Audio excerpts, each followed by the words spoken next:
This conference will now be recorded.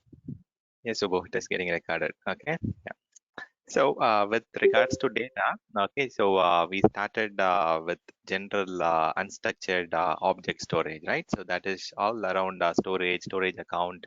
We discussed what are the different options available within storage accounts, and we discussed on blob storage, file storage, and stuff, right? So we also discussed to some extent on table and queue storage, and then we discussed on database, and also we discussed how to migrate those database. And for a couple of you guys, you have, I mean, I have not discussed this yet. Okay, so possibly if you guys have missed database, the coming week in the weekday session. Okay, so when I say weekdays, there is a parallel batch going on, right? So that uh, during the weekdays, during Tuesday, Thursday, and Friday, okay, I cover it between 8 to 10 a.m. IST. Okay, if in case you have missed some topic, you can just join this particular timings. Okay, so that you can attend some of the missed topics. This is a batch which is already ongoing in parallel. Okay, if in case you missed database session, you can attend that during the coming week. Okay, the coming week is planned for database,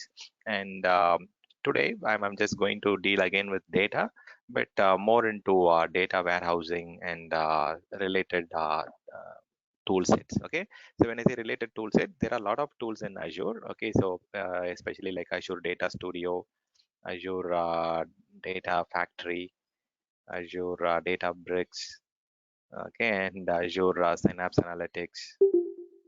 Synapse Analytics is nothing but your Azure Data Warehouse. Okay, it is branded into Synapse Analytics now.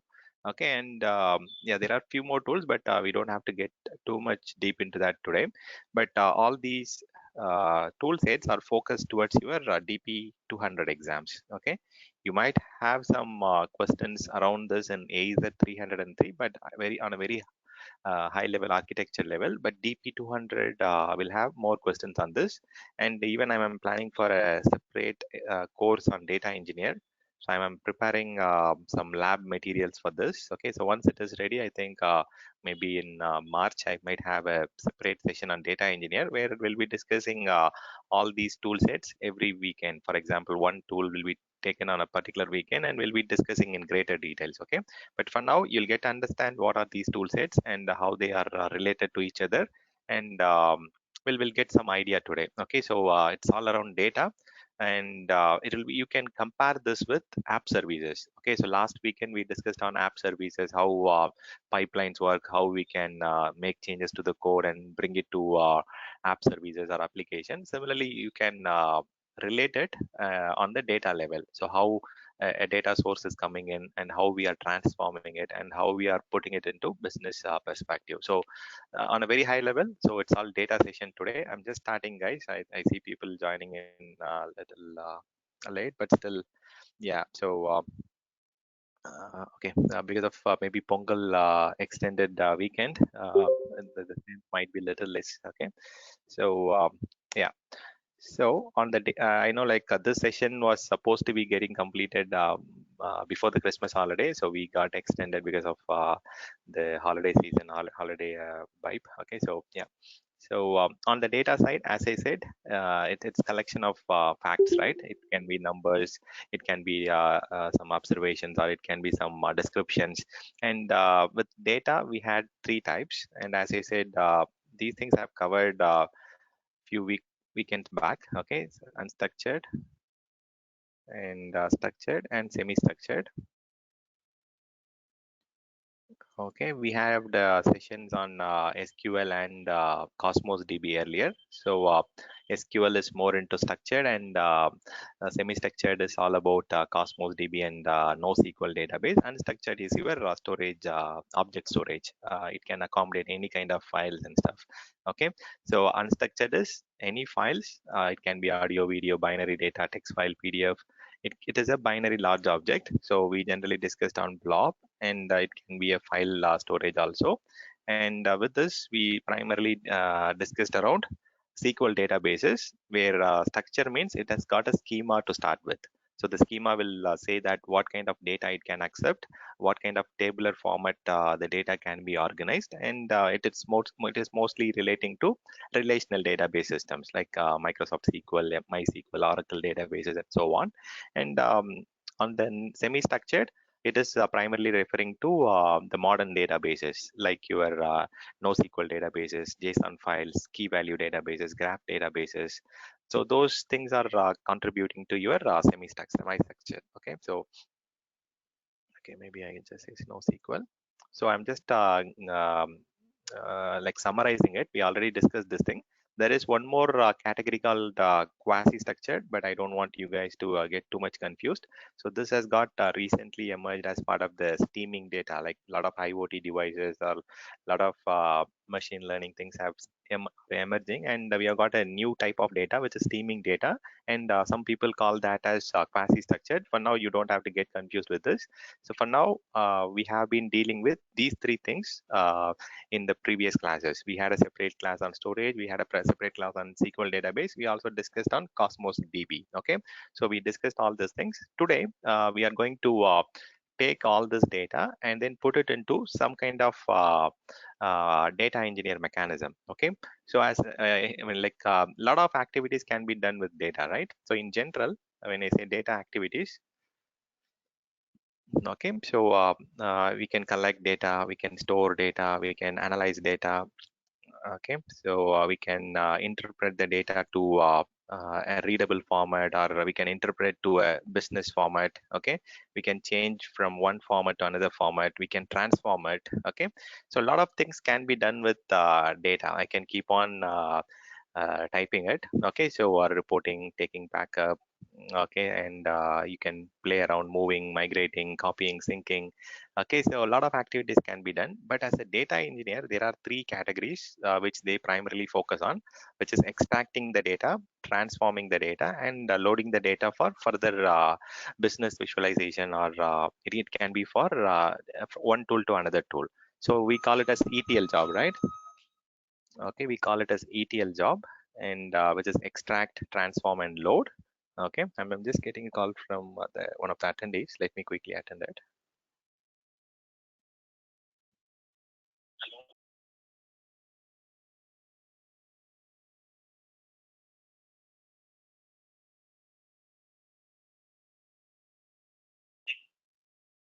Okay, so he thought no session today. Okay, so he's joining in. Okay, guys. So extract, transform, and load. And loading can be from one tool to another tool. When I say one tool to another tool, some can be directly converted using Azure Data Factory. Some might need more conversion or more transformation.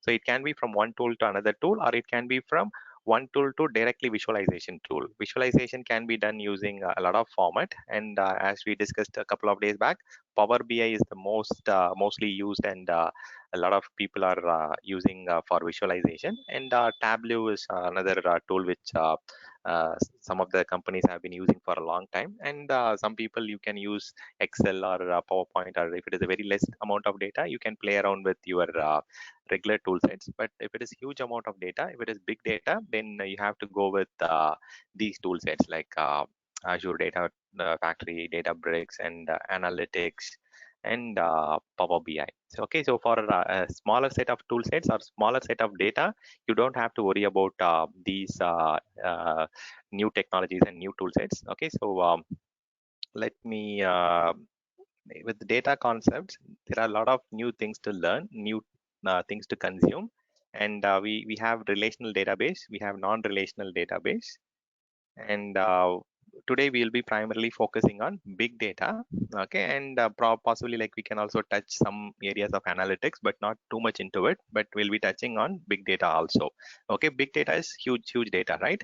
And when it comes to data processing or data related applications, we can classify them into two categories, right? So I'm not sure, I'm just summarizing these things. Okay, we already had a touch around all these things, so maybe I'll just quickly compare these things, because we are going to discuss more into data warehouse today. So what is the difference between database and data warehouse from your view on a very high level? Okay, maybe like few points. Okay, because today's session is more into data warehouse rather than database. So database, as I said, it will have a schema. It is classified into structured category, right?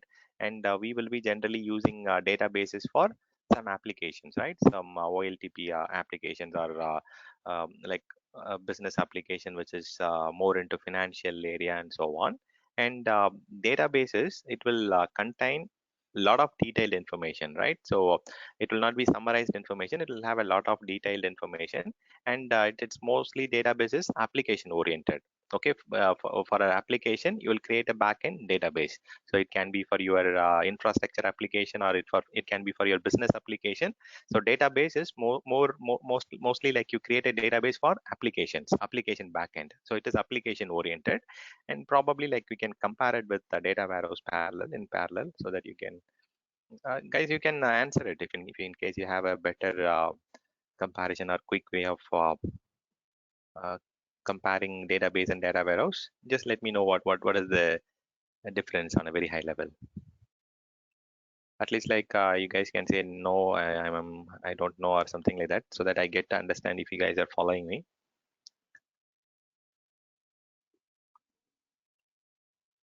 Sir, I don't have information about Okay. data. Okay, fine. So that's fine. If you guys are here, then that's fine. Okay, so we create tables, we create rows and Shan, columns. Yeah, go ahead. Historical data is data warehouse and database is place to save the data. Am I right?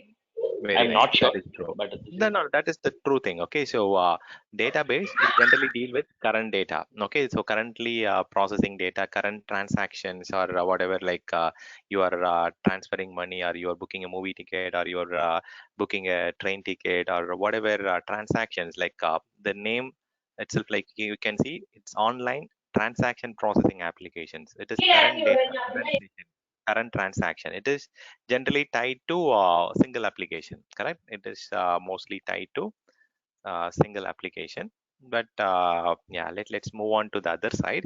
And as you said, this is all about historical data. Okay, so probably we are doing a auditing, or we are doing some kind of business analysis to understand where the business was performing good and where the business was not performing well. So we deal with a lot of historical data, and the data type will be mostly like it can be complex data. When I say complex data, it can be big data. And for example, if you talk about database, you can use it for a particular application on a particular location.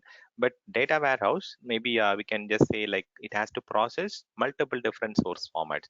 Maybe one company might be using an XYZ application for storing their data, and one company might be using Excel sheet, one company might be using SQL databases, other company might be storing it in Cosmos database. And for example, if you want to analyze all these formats and get some business result, then we are getting into a data warehouse concept. Data warehouse, it deals with a lot of complex information, and maybe on a very simple example, whatever, like you want to do a current transaction, or you want to take a monthly report of your transaction, then that comes directly from your database. But when you want to do a historical information, or when you want to retrieve information from last 6 months or last 4 months, or like for a older duration or a longer duration, you can just say like that comes from the data warehouse. So whoever answered it, that is right. So we deal with historical data, and we deal with a lot of complex data. And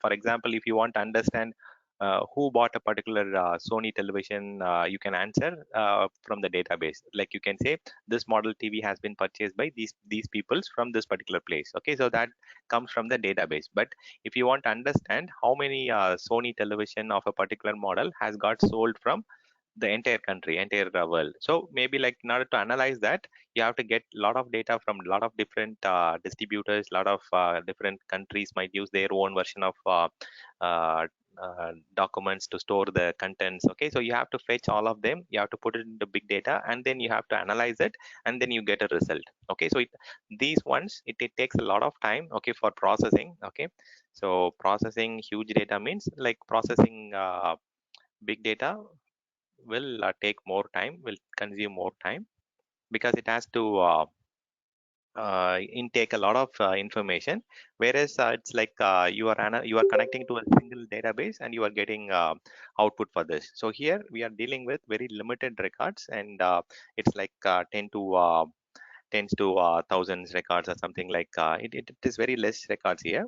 Okay, but when it comes to data warehouse, we are processing millions of records, so you get to um, analyze a lot of information, whereas okay, so here you cannot say like every company or every organization across the globe has to use the same kind of schema or format. So here you cannot do that.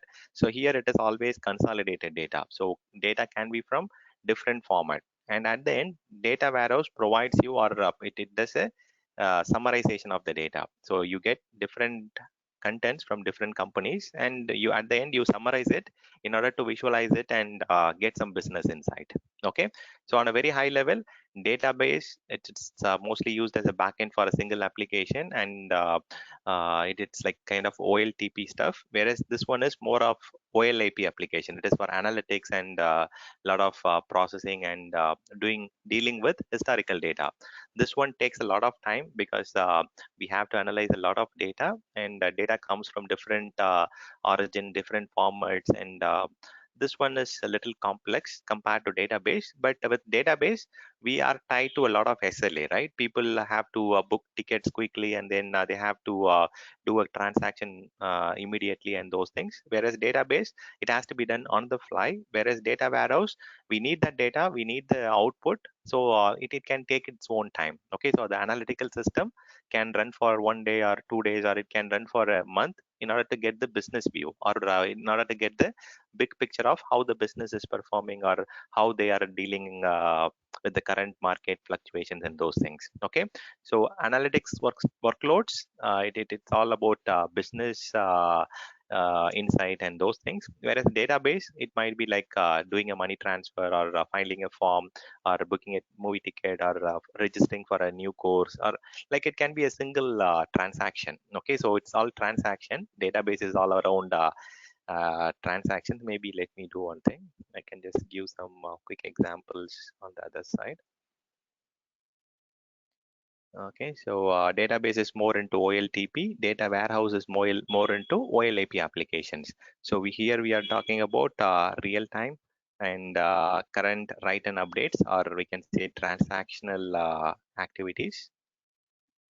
Okay, and here we are dealing with reporting and patch loading and those things. Okay, and here we are talking about analytics, and here we are talking about long running jobs, and here we are talking about short completing transactions. Okay, and this will be very quick and fast, right? And this one will be running periodically, or it can be like quarterly, or weekly, or monthly, or daily. Like this processing can be in a interval kind of thing. It can be a schedule. Whereas I can just give some examples here: doing a money transfer, or booking a movie ticket, or registering for a course. Okay, so those kind of things. And if you are looking at last 3 years transaction, okay, or if you are looking at who bought, I mean, like how much, let me do one thing. So how many TVs of a particular model sold across the globe. Okay, this question has to, we have to get this answer from multiple different regional sellers, distributors, and a lot of local market people and those things. Whereas when it comes to OLTP, you can just say like in a particular location, in a particular distributor, how many TVs they have sold, or who bought this particular model of TV, or how many people bought that model of TV. We are dealing with very small amount of data here, whereas here it touches different data formats, different amount of data, whereas the OLTP is generally getting normalized. Okay, so for faster processing, data is always normalized in database, whereas here it is mostly denormalized. Okay, so we generally cannot normalize because it is coming from different people and different vendors, whereas like these things are kind of repetitive in nature, whereas these ones are running in ad hoc basis. Okay, so this is on a very high level. Okay, so this is the very basic fundamental for your today's session on data warehouse. Okay, so database, I think most of you guys have worked, but data warehouse is something you will be getting used to today, and we'll capture a lot of raw data, and I'll show you how the data is put into pipeline, and how we can transform it, how we can load into different systems today. So as I said at the beginning of the session, our topics will be more into Azure Data Factory, Data Studio, Databricks, and these tool sets today. Okay, so okay, I could see okay, a couple of more people have joined. Anyways, so any questions so far? You guys are following me on data warehouse and database. I mean, these are like pretty basic things, but still you have to get a Yes. kind of understanding, yeah, before moving into data warehouse. Yeah, good. And data lake is a new term that we use. Data lake is even a much better kind of storage, where it can accommodate a lot of data. It can accommodate structured, unstructured, semi-structured, quasi-structured, or whatever format which we think of.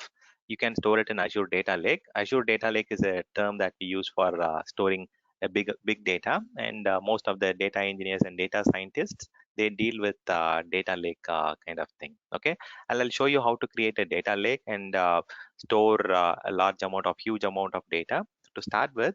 Okay, we'll also see something in parallel. I don't want you guys to get too much bored with a lot of theory. Okay, let's create a data lake first. Okay, data lake, have you seen an option to create a data lake before? Any idea? No, Ji. Okay, so it is there actually. It is there within your storage accounts only. Okay, when you create storage account, you have the option called data lake storage version generation 1 and generation 2. Let me show you.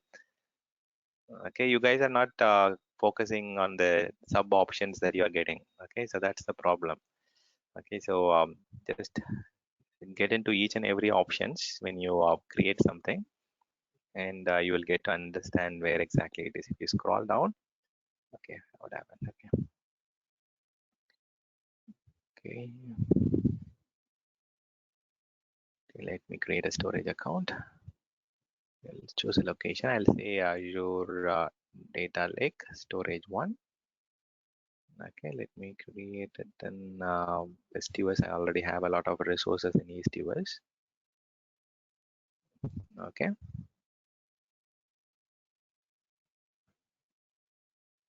So here is where you get that option. Okay, so you get Azure files, large file shares, and you have to enable the Data Lake Storage Gen 2 or Gen 1. Gen 1 is the older version. So data lake storage, it is not a separate new thing. Okay, so it is embedded within your Azure storage account. Okay, so Azure data lake storage. Okay, you have two generations. If you're going with classic version, the older version, you will get Gen 1. And if you're creating the latest version of storage account, you will get option to enable only storage Gen 2. And these comes from the Hadoop file system. Okay, that's why it is called hierarchical namespace. Okay, I'll explain what exactly that is, but for now, like, yeah, so I'm just enabling it. And okay, it says like the current combination of storage account performance does not support. Maybe I'll just change the option here to check. Okay, let me select premium.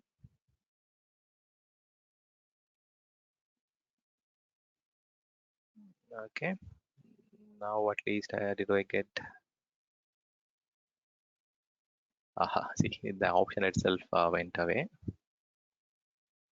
Okay, I thought of enabling large file shares. Some accounts you will get the option to enable large file shares, where you can store a huge volume of data. Okay, let me enable.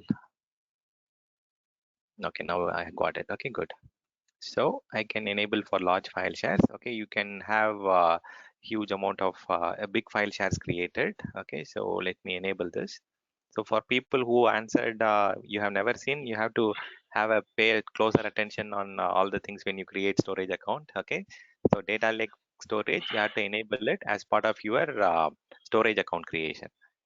Okay, let me create it. And one question. Yeah. When you said it's a Hadoop file system, is there any specific term is there, or generically it's a Hadoop file system? That's it.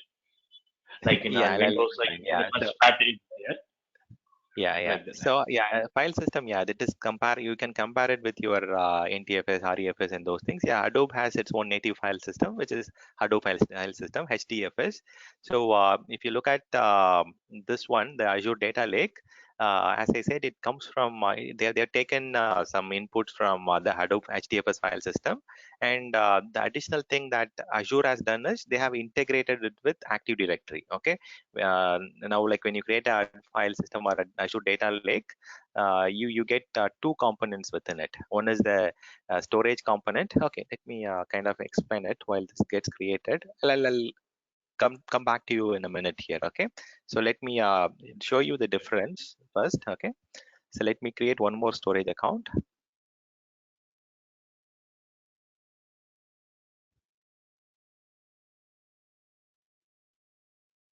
Okay, see, if you guys are interested, I'm definitely interested to dig deep here. Okay, so it all depends on your interest level on the data side. Okay, so let me create this and explain the question.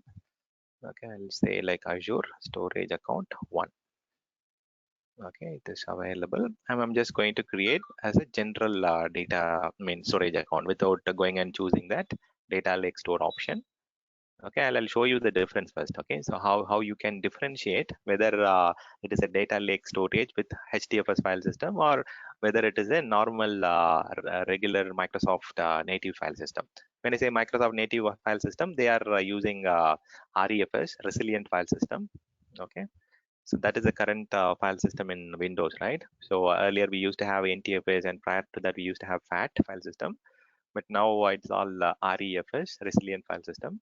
So when you are enabling by default without choosing data lake, then it goes with REFS. But when you enable data lake, you get that gets changed to HDFS file system. I'll show you. Okay, now let me go to storage account.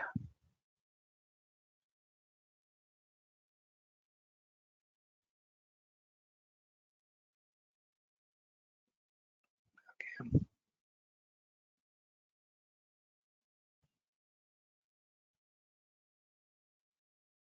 My audio is clear, right?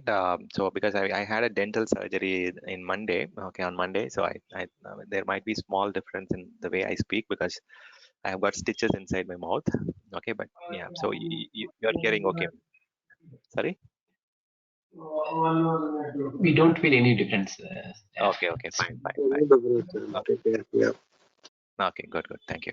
So if you look at the first one, Azure Data Lake Storage, you can go and check the containers, okay, and you can see it has all it is referencing to massively scalable file system, something similar to that. I don't recall the exact term how it. Okay, so you can see this, like it says massively scalable data lake storage. Okay, so that is how when you enable data lake storage, you get this option, and when you get inside it, you get the option to create hierarchical file system. And when you go here, okay, in the regular storage account, you will see a different term here. Okay, it will say like you can store a large amount of data, a lot of data, something similar to that. Also, the icon will be very traditional one. Okay, so you can see it says you can go and store a lot of unstructured data. Unstructured data is nothing but your, okay, sorry. So you're seeing the difference here, right? So it says like the icon is different. Okay, so it's a regular icon for object storage, and it says like it's scalable, and you can store a lot of objects here, unstructured data here. When it goes to a data lake storage, the same thing, you can see a different icon, plus it says a data lake storage. So you can differentiate whether it's a data lake storage or it's a regular storage account with the icon and the term that they are using for creating the storage account. So that is how you can differentiate it on a very high level. But let me come back, let me explain on whatever question was raised. Okay, so here we are dealing with a lot of big data. I mean, big data is, I mean, you don't have to think too big about it. Like it's like we are dealing with a lot of huge amount of data or huge volume of data. Okay, so and this one data lake, okay, it's a, you can say it's a PaaS model data lake solution, or a PaaS model big data solution. Whereas when you want to implement your on-premises Hadoop cluster, you have to purchase servers and you have to put together into a cluster, and then you have to enable the file system. And you can if you have not deployed it, you can compare it with your distributed file system natively coming with Windows, right? You create a couple of servers and then you add it as a link to the root file system, and then you store it into different servers in order to have redundancy. Similarly, data lake store is a kind of HDFS service where you can compare it as a DFS service where you have a lot of durability and you can have a lot of backend redundant storage, and you have a lot of redundancy, and you can have two things into one bucket. Okay, so when I call data lake, it is a combination of data lake store. Okay, data lake store is a common storage location. Okay, so where you store a lot of data, and in top of that you get data lake analytics. Okay, that is the one which makes the difference here. Okay, so we get DLS plus DLA. When you create a storage account, it is just acting as a normal storage. It does not provide you any advanced analytics systems, or it does not come with HDFS file system, and it does not provide you analytics. So here we are adding storage account. On top of that, you are adding analytics to your storage account, and that's when it is labeled as data lake analytics or data lake storage. Okay, so on a very high level, you can assume data lake is a storage with analytics enabled. Okay, it has got some computing power, it has got some processing power, it has got some file system where you can utilize the technology that is coming from Hadoop, native Hadoop. You can integrate with Python tools or Scala tools.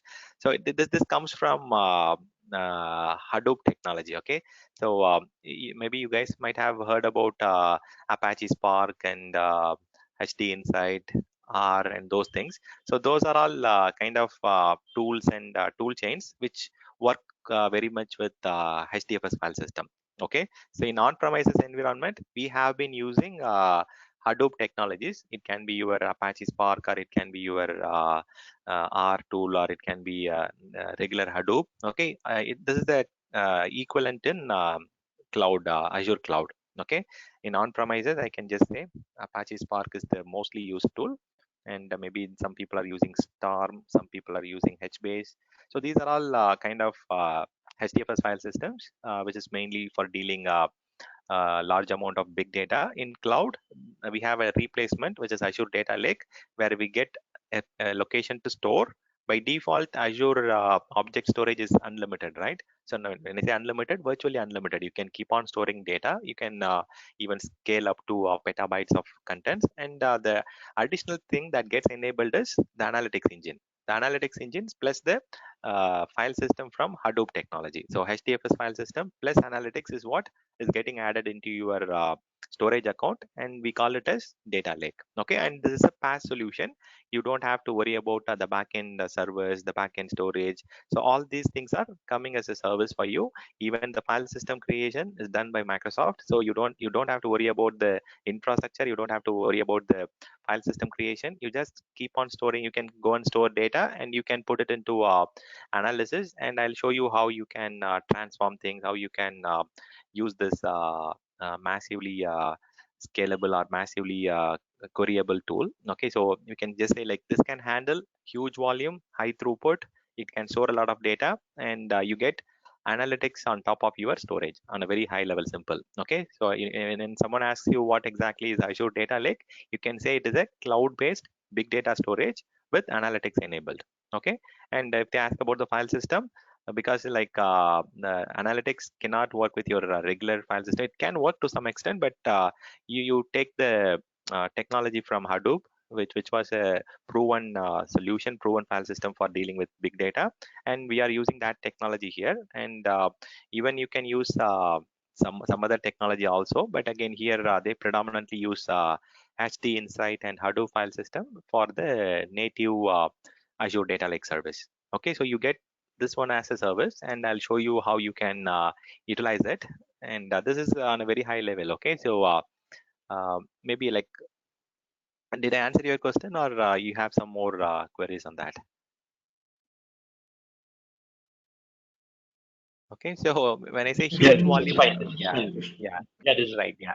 Yeah, so when I say huge volume of data, okay, so it can be huge streaming data, or it can be huge, I mean, big size files coming in. For example, let me give some examples here, okay, so that you get to understand what I'm referencing as huge volume of data. For example, if you take Walmart, they are getting in, I think some people are supporting Walmart from this group. Okay, so they get 4 petabytes of data every hour. Okay, so that level of data is coming in from the Walmart industry. And if you take Facebook, maybe like like more than 50 million messages per minute. And if you take about think about again Facebook, there are 4 million videos getting shared in a particular minute. And if you talk about YouTube, you can just think about like 800 hours of new video are coming in every minute. Okay, so even like during this COVID, this has drastically got increased. The YouTube and other social networking sites, a lot of people are putting in a lot of data, a lot of recordings, a lot of new dances and videos are coming in. So I'm referring to those kind of data. Okay, a lot of social networking and online marketing giants, like they deal with a lot of data. And it can be their direct business data, and sometimes it might be from their business backend, right? Some point of sale location, some IoT sensors, some servers might be sending the logs, some network devices might be sending the logs. Okay, so there are a lot of data which are getting generated, and you can just subdivide them into two major categories. One is machine generated, and the other one is human generated. When I say machine generated, I'm referencing to the IoT sensors in the fridges and in the cameras and the point of sale devices. And so some servers are generating some logs, some network devices are sending some logs, they are capturing some data. So some application, tally application or some financial application is sending some data. These are all machine generated. When I say human generated, a lot of people are creating their own recording, and then they're uploading it, and they are creating their they're capturing their images, sending those files and those things. So a lot of different sources are there, and on a very high level, um, they equally contribute these days. Okay, previously, like we generally deal with machine generated data, where we deal with log files, application data, point of sale data, sensor, IoT sensor data, and so on. Whereas now, based on the current trend, a lot of people are utilizing the social apps, and you can see there are a lot of human generated data, where a lot of images and pictures and videos are getting shared drastically now. And there are a lot of different roles who deal with these things. If you go back and look at my first recording on data, I have compared a couple of things there. What a database engineer does and what a data engineer does, right? So they deal with different things and different data. And there are few more people like data analyst and data scientist, and too many roles are there, right, in the market now. Even now, like AI engineers are very emerging. So there are a lot of, I mean, roles and responsibility difference between these roles. But like what a database engineer does on a very high level, I'll just summarize this thing. I've already compared this thing in my very first session on data. And the database engineer, they deal with relational database systems, right? Microsoft SQL, Oracle, and those databases. They install the database server, they upgrade the server, they patch it, they maintain the security of the database. What they do, they allocate the storage requirement for the database, they modify the schema, they modify the structure, they create backup, they do normalization, they do the permission handling.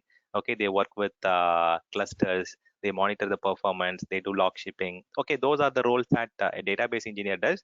So they deal with the relational database management system. So whatever you guys are doing with the servers, they do it on the database level. So whatever patching or monitoring or backup or moving the data or having a best practices implemented, log shipping, security best practices, creating permissions, creating users, and those things, right? So they deal with databases on a very high level. And when it comes to data engineer, they deal with different type of data. They don't restrict themselves to database alone. They deal with unstructured data, they deal with batch processing data, they deal with human generated data, they deal with streaming data, they deal with a lot of incoming data from different sources, and it can be even a database also. Okay, so it need not be database alone. The data engineers deal with different all four types of data types. Okay, unstructured, structured, semi-structured, and quasi-structured. So what they do is they kind of take the data, and then they do the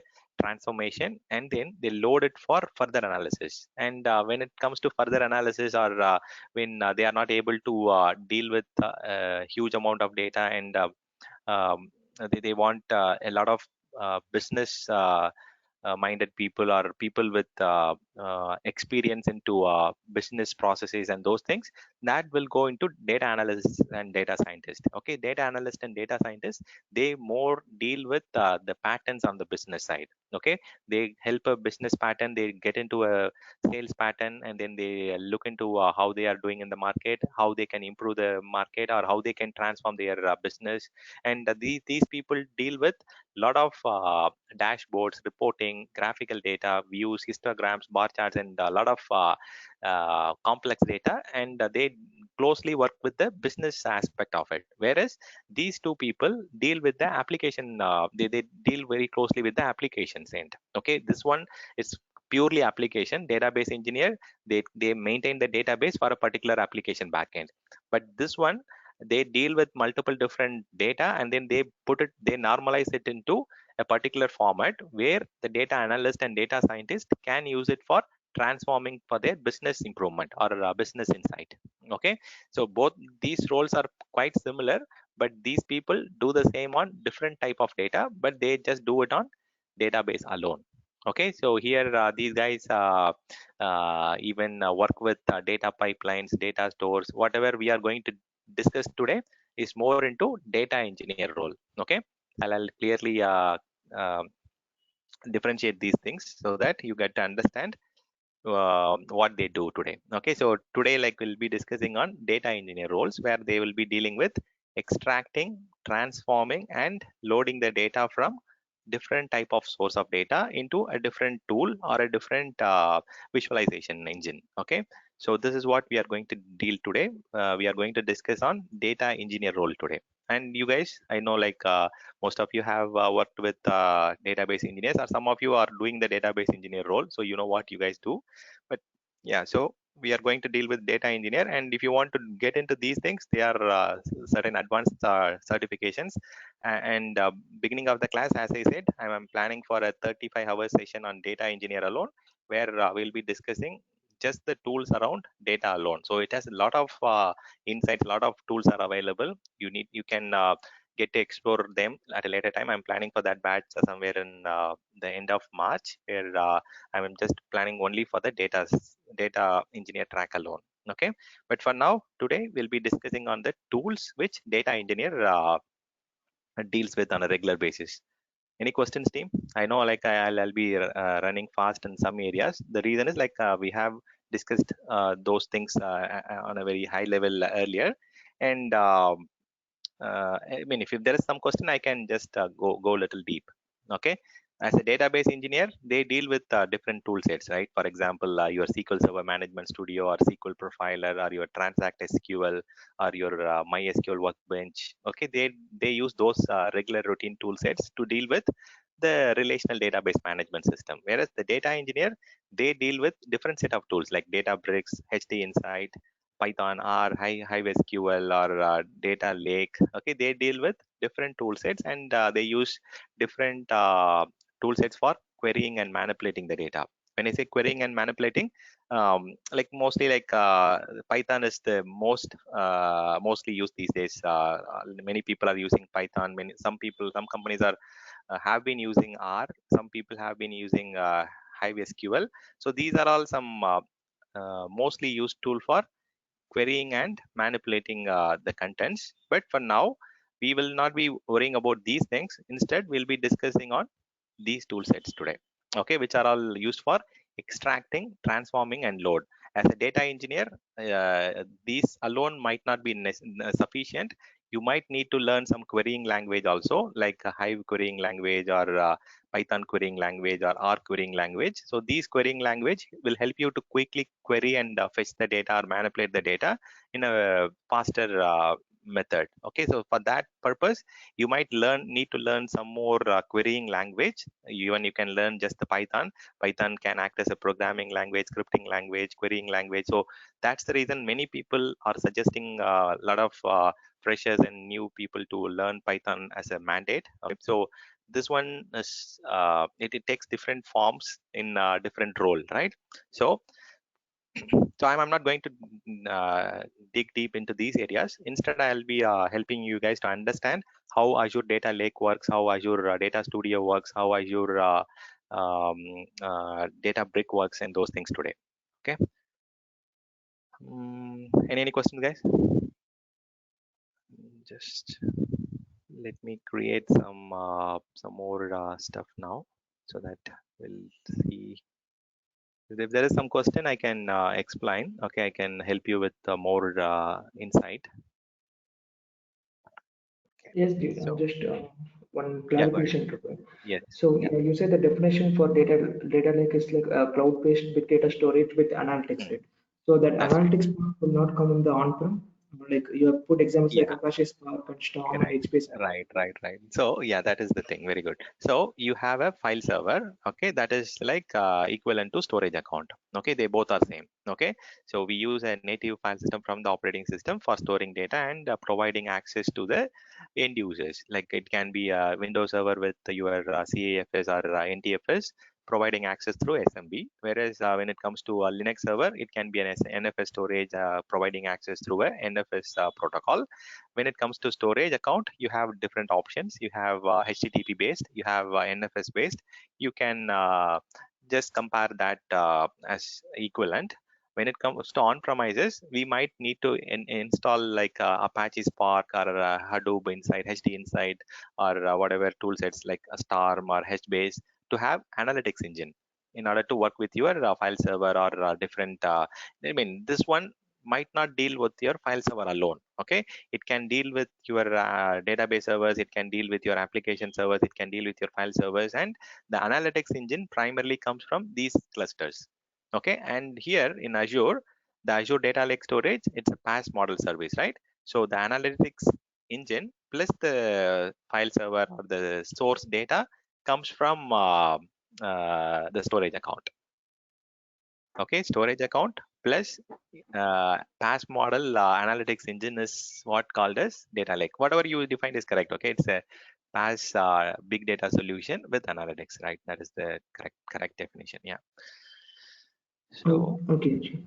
yeah. So when it comes to data, okay, so we are talking about incoming data, outgoing data, processing data, and those things, right? So data takes different format.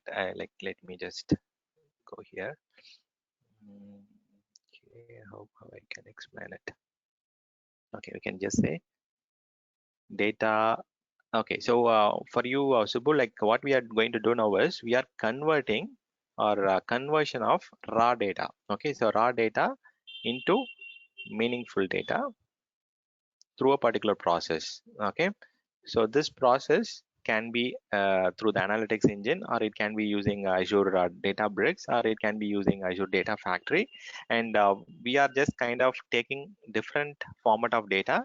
It can be a normal regular text file, or it can be a log file, or it can be a video or audio or whatever file format. Okay, we are taking that raw data and then we are using tool sets today, like what data engineer does, and we are converting it into a meaningful format so that we can fit it into the business people, or the business people will get an insight on how they can improve their business. At the end, we are doing all these things to help a business excel in their platform.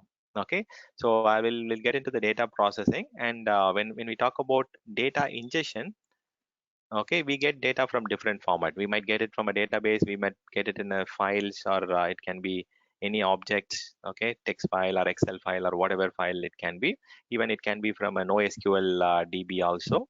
or it can be from steaming data also. As I said, it is quasi structured. Okay, it can be a steaming data. Steaming data is nothing but your IoT devices. You are getting alerts from some IoT devices, like the air conditioner is running with different temperature, or there is a fire alarm. Okay, all those things are kind of steaming data. Okay, so here with big data, your data scope is large. You are not just dealing with a small database for a particular backend application. You are dealing with business level of data scope. The data size is very huge. Data scope is very heavy. We are dealing with multiple data sets, and the time we will take a lot of difference. Okay, so let me just see if I can help with some use cases, or okay, I don't know if I can. Okay, let me try to explain it. Let me put it into this way.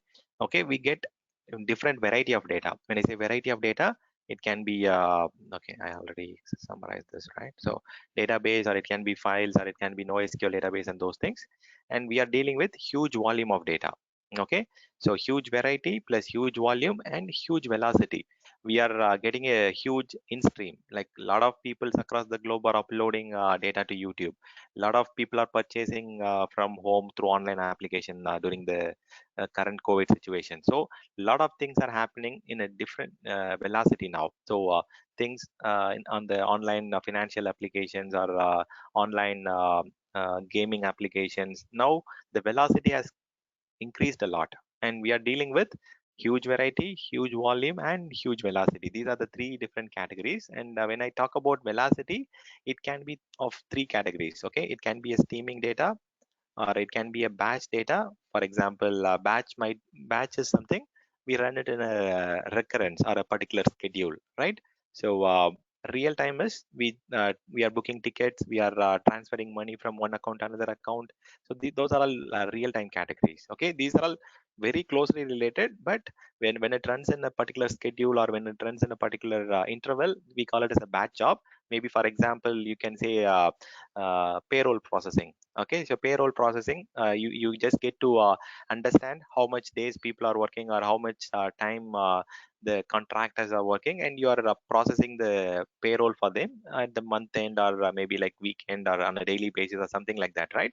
So those are all batch processing examples, payroll processing, because in some countries they provide on a daily basis, or a weekly basis, or some countries provide on a monthly basis. So payroll is a good example of batch processing. Real time is currently happening with this very live. Okay, so we are sending money from one account to another account, or we are booking a movie ticket, or we are reserving a train ticket. So those are all real time stuff. Okay, so these are the three different velocities we have. And when we are dealing with huge variety of data, Azure Data Factory solution should be enough. Okay, and when you are dealing with a huge variety and huge volume, you need Azure Data Lake. Okay, this is where you need analytics engine for dealing with huge variety and huge volume. And when you are talking about huge variety, huge volume, and huge velocity, you might need Synapse Analytics. Okay, so Synapse Analytics is nothing, is a tool which is a combination of data warehouse plus storage plus data lake, all these things combined. And now Microsoft has got a single name called Azure Synapse Analytics, and it also contains your data warehouse also. But initially they rebranded Azure Data Warehouse into Azure Synapse Analytics. Okay, and now they have given us a one-stop solution where you don't have to have too many stop gaps, or too many contributors, or too many things are not. I mean, they are not separate components. Now they have combined different data tool sets into one bucket, which is termed as Azure Synapse Analytics. Okay, this can deal with huge variety, huge volume, huge velocity. Okay, so you get to understand these differences, right? Streaming, batch, and real time data. Any questions here?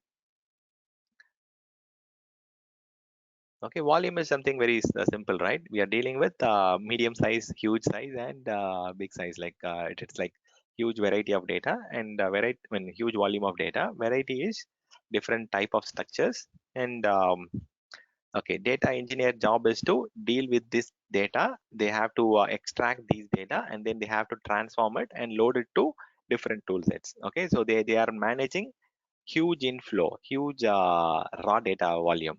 Okay, so is it clear now, Subbu? Like, so I'm trying to add more points to get you more visibility. Okay, so Yes, let's. Jay, so, yes, Yeah, so here is where all the E, T, and L will take place here. Right? The correct. extraction is like conversion of raw data, I'll show you that. and I'll show you in a practical way. So I'll show you okay, how Azure Data Factory works. Let's start with Azure Data Factory, which is very much closer to your question, where we deal with data ingestion, which is extraction on the other side, and we deal with data transformation, and we can also move it for further loading. Okay, so all these things, extraction, transformation, and loading, happens mostly at Azure Data Factory level. Okay, I'll show you one quick demo so that you will get to understand that.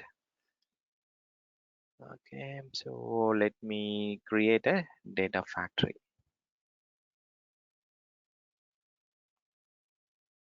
Okay, data factory. Okay,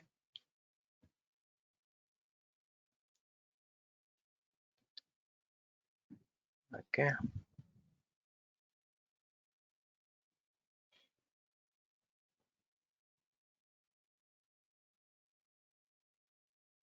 So on a very high level team, we are going to extract data from one particular source. The source can be your storage account, or it can be your applications like Concur or ServiceNow or whatever tool sets, and it can be your databases, or it can be your file system, or it can be a FTP or a SFTP location, or it can be a HTTP location. Okay, it can be a storage from third party or other cloud like AWS S3 or whatever it is. We are going to fetch data from a particular source. We are going to transform it and then load it into a different system. Okay, so Azure Data Factory, it is again a cloud-based data integration service, where if you ask me where these technologies, like whether that existed earlier, yes, these all things existed earlier. Okay, so I think for example, I can just quickly compare with a particular format. Like in your on-premises MS SQL, Microsoft SQL, you had something called SSIS. I'm not sure how many of you have worked on that. So that is again integration service, where it fetches data from the database and then it loads into a different tool set. Okay, again this is for integration with multiple different applications. Similarly, your Azure Data Factory, it has integrations with too many different tool sets, thousands of tool sets, in fact, thousands of application, and it connects with different source of data, and it analyzes the data, and then it transforms into a particular format where the business can make use of it. Okay, so on a very high level, Azure Data Factory, okay, what it is going to do is it is going to store the data first. Anyways, all different tool sets will have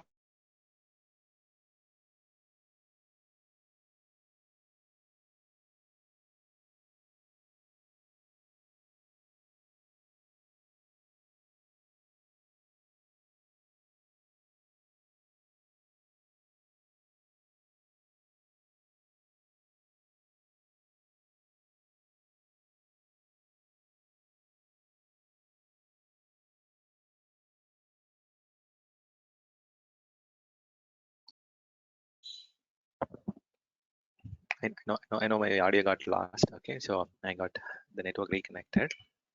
Okay, so I was just trying to explain about the Azure Data Factory. Data Factory is again a solution where you can do a lot of other things rather than just storing and analyzing. You can also do transformation on top of your storage and analysis. Okay, so Azure Data Lake Storage, it can do storage plus analytics. This one, Data Factory, it can transform and publish for further analysis. Okay, it has more role or more scope here. Okay, you can just label us. You guys are hearing me okay, right? Yeah, one of you confirm please. yes, we can hear you. Yeah, we can hear you. Yeah, Yes, Azure sir. Cloud. It's audible. Yeah, it is Azure cloud based integration service, where all these things are data driven, right? We are dealing with data technologies.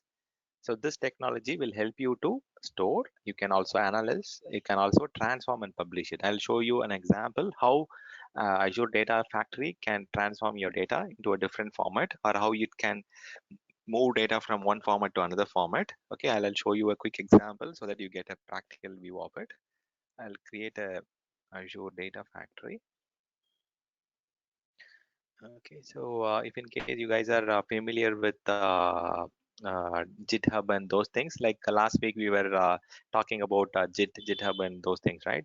More of an application side, but even for data also, you can Azure Data Factory 1. You can also use this JIT tools, where you can connect to Azure DevOps tools or GitHub tools to fetch some files from that particular project, and you can transform it. But for now, I'm not going to use the JIT connection. So like last week, we connected to JIT repository, and then we transformed, like we used that code to publish a website. But now, like, I'm not going to integrate it with JIT configuration. Like this can be, mostly like JIT is used in application and infrastructure pipeline deployment and DevOps model.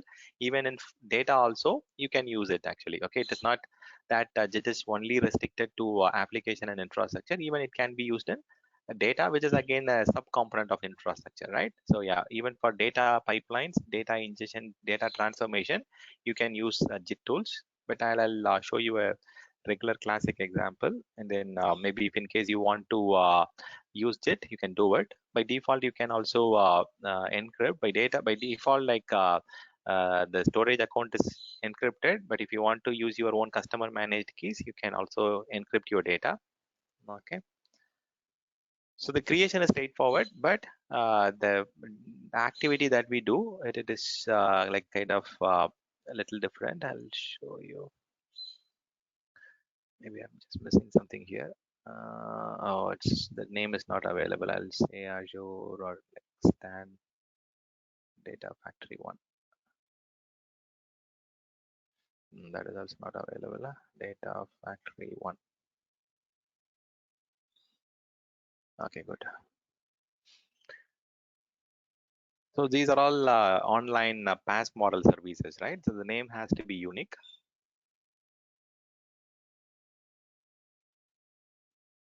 So on top of storage analytics, this one also has got transformation and publishing capabilities. Okay, I'm going to show you publishing and transformations demo now. Okay, where you can get to understand on a very high level. Okay, so if someone is interested in data engineer, like go through the recording again. You have to go through all three recordings: storage account session, database session, and today's data warehouse session. Okay, so all these things are very important basics for your data engineer track. And yeah, it has got created. So once it is created, okay, you will not have a lot of different options here, because it is a separate service where they are providing it through Azure platform. Okay, so if you look at here, it does not provide you a lot of options. But if you look at the right, this is the option where you can open the Azure Data Factory. It is a separate portal. Okay, if you select this, it will open Azure Data Factory, adf.azure.com. Okay, it's a separate PaaS model service. It will open Azure Data Factory. Okay, you can also directly type adf.azure.com. Okay, if in case you already have some data factories created. Okay, and definitely it has its own let's see what it says, fail to retrieve the data factory. Okay, let me wait.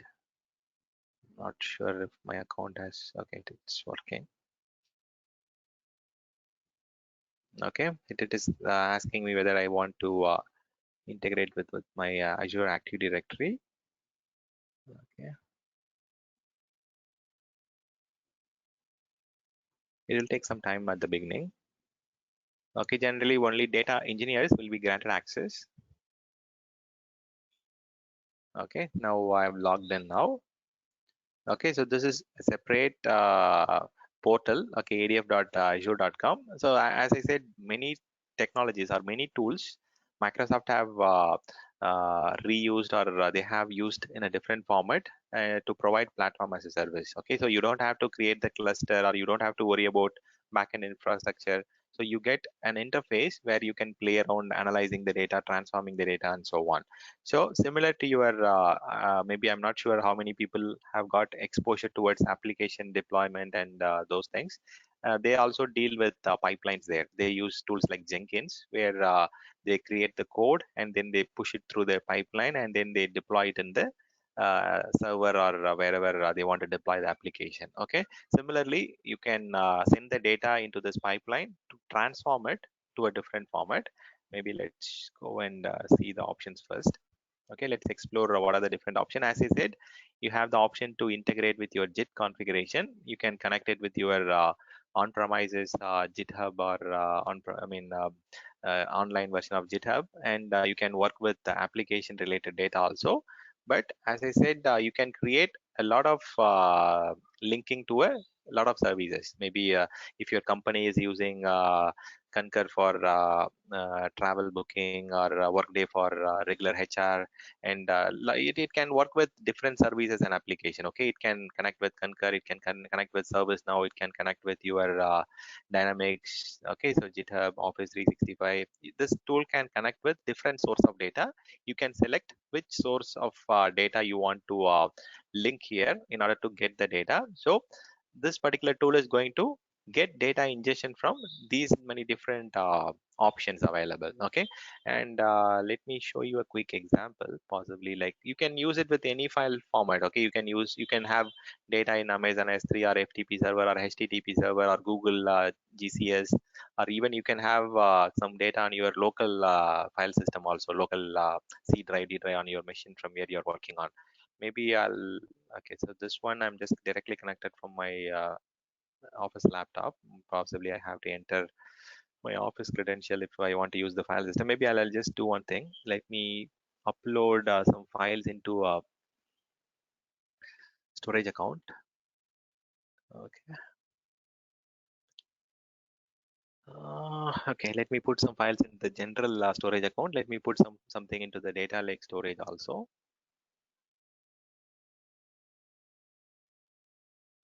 Okay, let me create some folders and files here quickly. Okay, let me go to containers, create a folder. I'll say stand folder 1. And if you are going through Azure Active Directory and permissions, then you can give the permissions and play around with that. But now I'm just giving access to the tool directly. Okay, let me upload some sample files.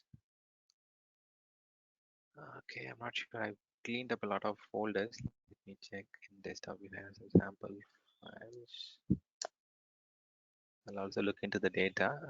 Show data. Okay, there's some files here. Okay, let me select some formats here. There are a lot of files here. Okay, let me upload these things. Okay, I don't want to upload this one. Okay, I'm just uploading some CSV and TSV files. Let's assume that these are all some customer data. Okay, I'll just show you what is there inside it. Maybe it will have some sample format. Okay, it will have some customer listing. Let me check.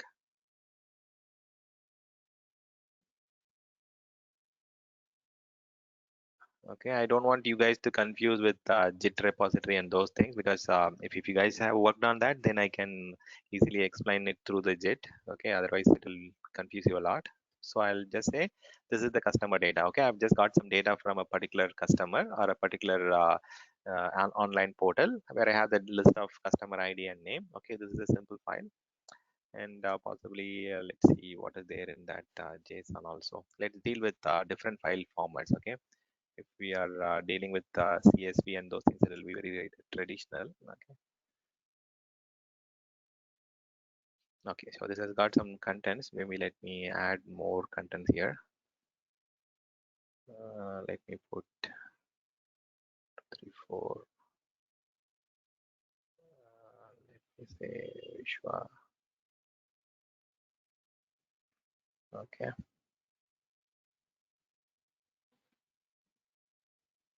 So this is the JSON format, right? I'm having key value pair. Okay, so this is key and this is the value, right? Key is nothing but ID and value is 1, 2, 3 is the number.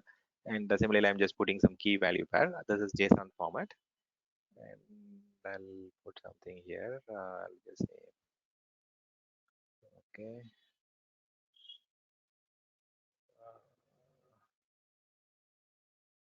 Let me see. I'll say Karthik. Okay, I've got some data here. Okay, I'll say Bangalore or something, Mumbai or something. Yeah. Okay, guys. So did I miss anything? Okay, I'm just missing comma here. Do I need a comma? Okay, I don't think it is the last line, right? I don't think so. Okay, let me save it. Okay. Okay, I'll check that. Okay, maybe I need a comma there also. Okay, so let me upload that file also so that we can play around with that also. I've got table separated value, comma separated value, and I'm also uploading some JSON file. You can also upload some text file also if you want to. So we are dealing with data. Okay, so guys, don't assume too much of complexity into your understanding. Just we are dealing with a lot of data. Okay, so the data can be on different file formats. I'm just uploading some JSON files, CSV files. You can upload some database also. I'll also create some database, Azure database also. Okay, maybe that will help you with understanding these things in a much better way. Okay, so similarly, I'll go and create something in Azure Data Lake Storage.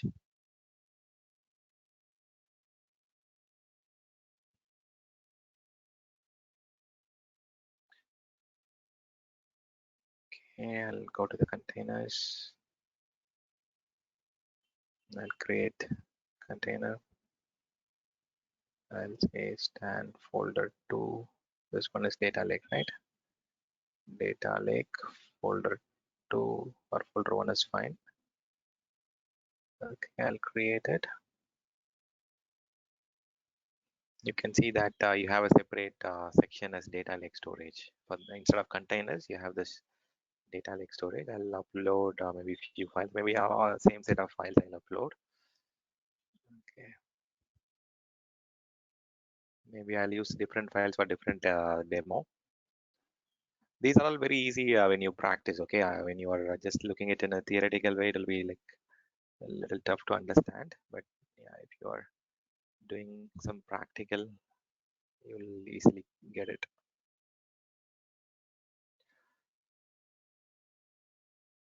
Okay.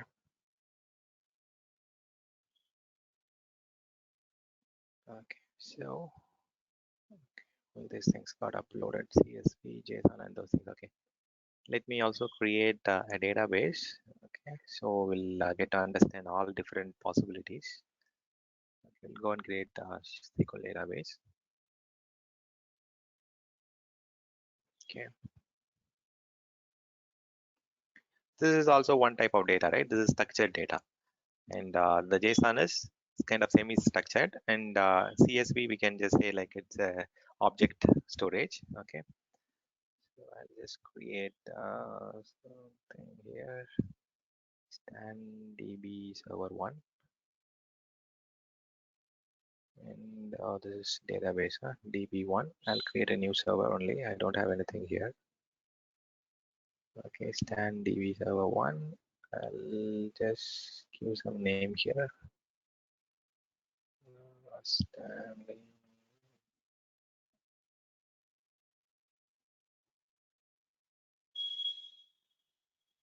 Okay.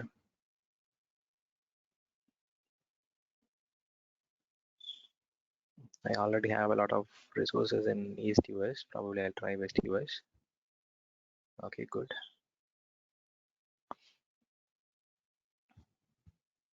Okay, let me just create this. Okay, let's check networking. Okay, I'll need public access. Okay, so I'm just adding my current IP so that I can access the database from my, maybe I need to add more servers. Maybe let me add it later. If you want to have some data already available, you can add some sample data also into your database. Okay, so let me create it. So I've got some Excel files. I've got some JSON files. I've got a database now. I'm just going to play around with this data and show you how the tool will help you to work on these tool sets. Okay, so far we have created a storage account and put some files or objects inside it. Excel files, some JSON files, and so on. Okay, I've created a data lake storage. It is nothing but enabling data lake on storage account. I've done that and I've uploaded objects again. So I've created a data factory and I'm going to show you how we can transform and play around with the ETL jobs. ETL jobs are nothing but your pipelines. Okay, I'll show you that now. Okay, let me choose some source here. Maybe okay, I don't want to link now. Let me cancel it. I'll create a show and I'll show you some pipeline option now. So that will be easy for you. Maybe you can go and create a pipeline and you will get to understand the complete flow. Okay, this is the high level flow. Okay, so I'll just capture it here for reference. Okay, first we need to create a pipeline. So this is what the application team also do in the DevOps model or the SRE model. Okay, so we are going to create a data flow. We are dealing with data. Those people will be dealing with application infrastructure code and so on. Okay, so we can also create it from template. Template will make things very easy, but don't do that at the very beginning and you will lose interest if you are doing with template. Template is all ready-made stuff. You can directly play around with that. So this is very easy option. I'll show you the tough option first and then you'll get to understand it. Even you can configure with SSIS. Okay, SSIS is similar to your data factory. This is on-premises, right? So SQL Server integration services. You can integrate with different on-premises tool sets. Like you can integrate with different application, different data source, and you can use it with your SQL Server, on-premises Microsoft SQL Server. But you can also configure your SSIS if you want to do it. But I don't have an on-premises server. You can also integrate with your GitHub or Git repository. Okay, you can configure Git repository also if needed, but I'm not going to do these two steps here. But I'm just going to show you how to create a pipeline, how to play around with data flow, how to maybe copy data also maybe. Okay, so in order to copy, I should have okay, instead of creating a repository, I should have just left one of them as an empty one. Okay, so let me create some folder here.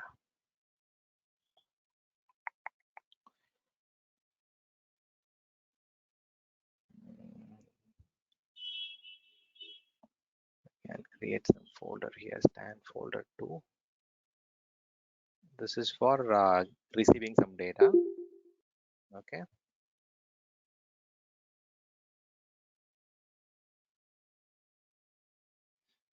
okay, so let me play around now. Let me go to author mode. Okay, you can just create the three things. Okay, you can create what is the pipeline you want to create and what is the source data set and destination data set, and if you want to configure the data flow, you can configure the data flow. I'll explain these things. These are the three important things for a data engineer. Okay, for a Azure DevOps, sorry, for a general DevOps engineer, they also deal with the same thing, but they deal with infrastructure code, application code on the data set. On the Jenkins side, I mean on the pipeline side, they use Jenkins or similar tools. And for data flow, it can be different tool sets. Maybe it can be Ansible or whatever flow for the flow they use. Here I'll show you how to create a pipeline first. You can also use template, but don't go with template. Okay, that will confuse you a lot. Okay, I mean that will simplify the things a lot. You can see that these many options are here. Okay, so moving the data or using Azure Data Explorer, you can work with function apps and different things. Maybe let me do one thing. I'll show you a simple example, and then let's go with a high level one. Okay, let's copy data from one location to another location. Let's try the basic thing. Okay, this is the pipeline. Okay, so I'm just going to select a particular source, and you can do it as a one-time job, or you can do it as a scheduled job. And as we saw, like it can have data from 90 different sources, data sources. When I say 90 different data sources, it can be your Workday, it can be your Concur portal, it can be your Amazon S3 bucket, or it can be your Google Cloud Storage, whatever, like which we saw on the list. Those are the data sources. You can integrate, you can create a linked service with those tools, and you can create a pipeline job to move the data from one particular source to another destination. Okay, I'll just say maybe from Azure Data Lake to storage account. Okay, you can have a run once or schedule or tumbling window. Maybe I'm not sure if you guys have heard about these terms. So run once is single occurrence, right? So you want to do it as a one-time job. Okay, so if it is a one-time job, then definitely we don't have to come to Azure Data Factory and those things, because the reason I say, like, you can use your RoboCopy, or you can use your Azure Copy, or you can use your Azure Data Studio. So these tools can be used for one-time activity, right? So these are all, again, you can move data or copy data from one location to another location. You can use Azure portal for moving the data. For one-time job, these tool sets might not be required, right? So only when you want to deal with data on a recurrent format, or when you want to play around again and again, then you go with the pipelines, right? So pipelines can deal with scheduled data. Schedule can be on a daily basis or a monthly basis, or something like you are putting it in a recurrence window, or you are doing a job again and again on a particular frequency. Okay, that is scheduled. And tumbling window is something uh, like it is used in even application DevOps also, where the job should not overlap. In scheduling, for example, one day might have a lot of data, and the next day it might have small data. So sometime the schedules might overlap in scheduled window.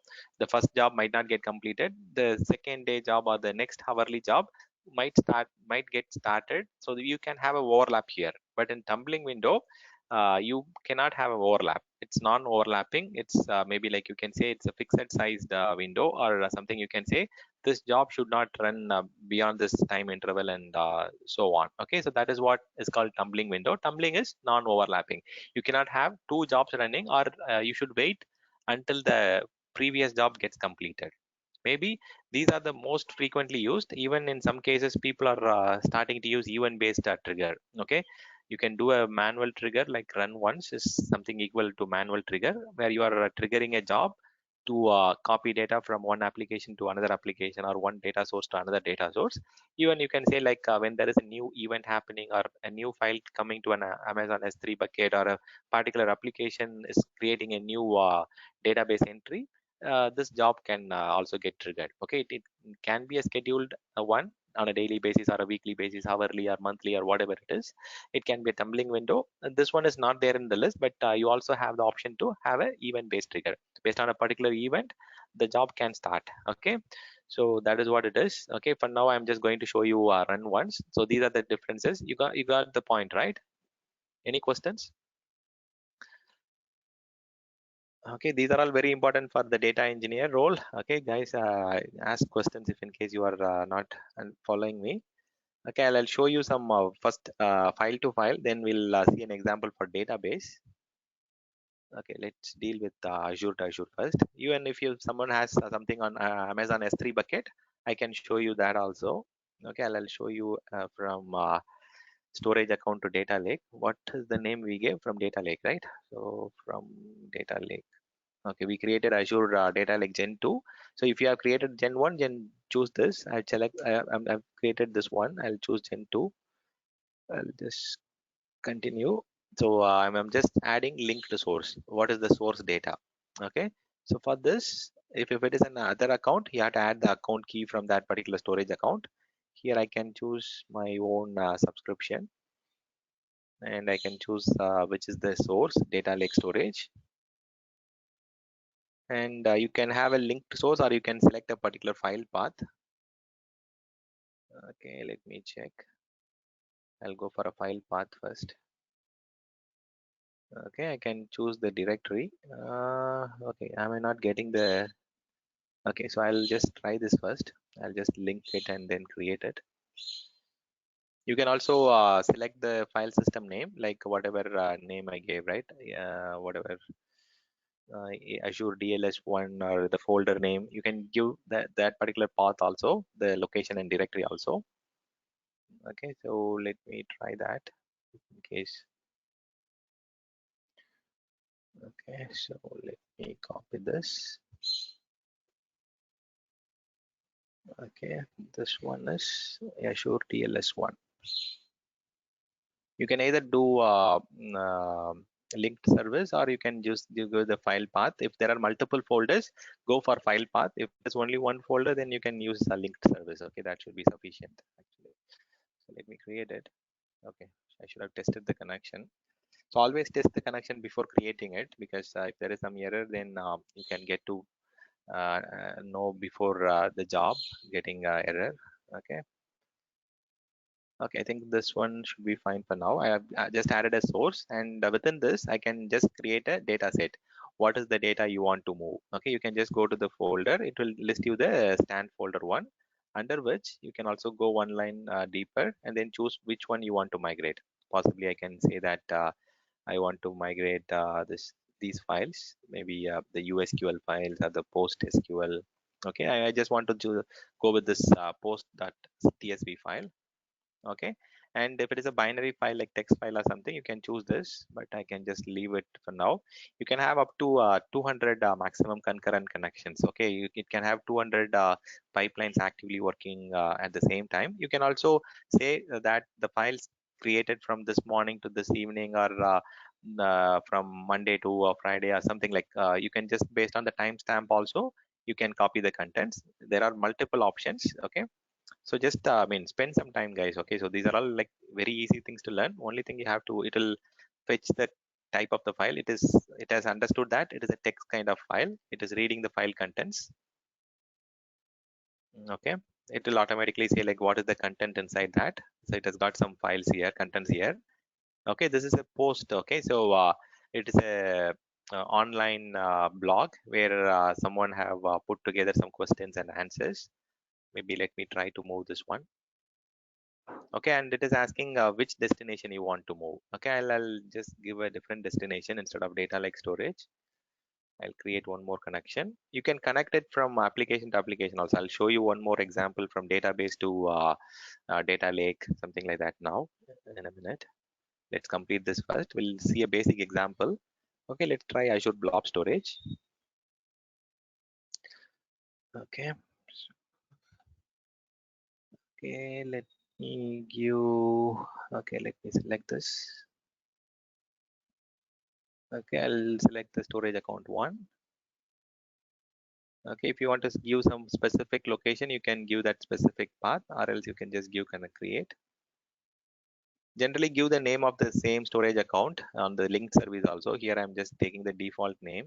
Okay, so you can also change it anytime, but I'm just giving the default name here, Azure Blob Storage 1. And within this, I can say like which folder path this has to get copied over. I'll say stand folder 2, which is the empty folder.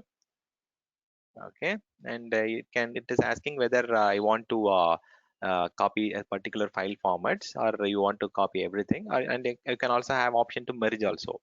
If you want to merge, or if you want to flatten the hierarchy, or if you want to use the same format as the source, you can change the behavior also. You can also limit by a size. I'm not going to limit these things. There are some more options you can play around. Okay, let's try the basic option now.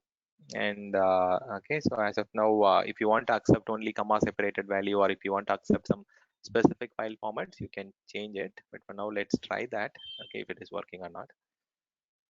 Okay, I can also verify whether the file has got some issues with consistency and those things. For now, I'm just skipping this for now, and let's try this.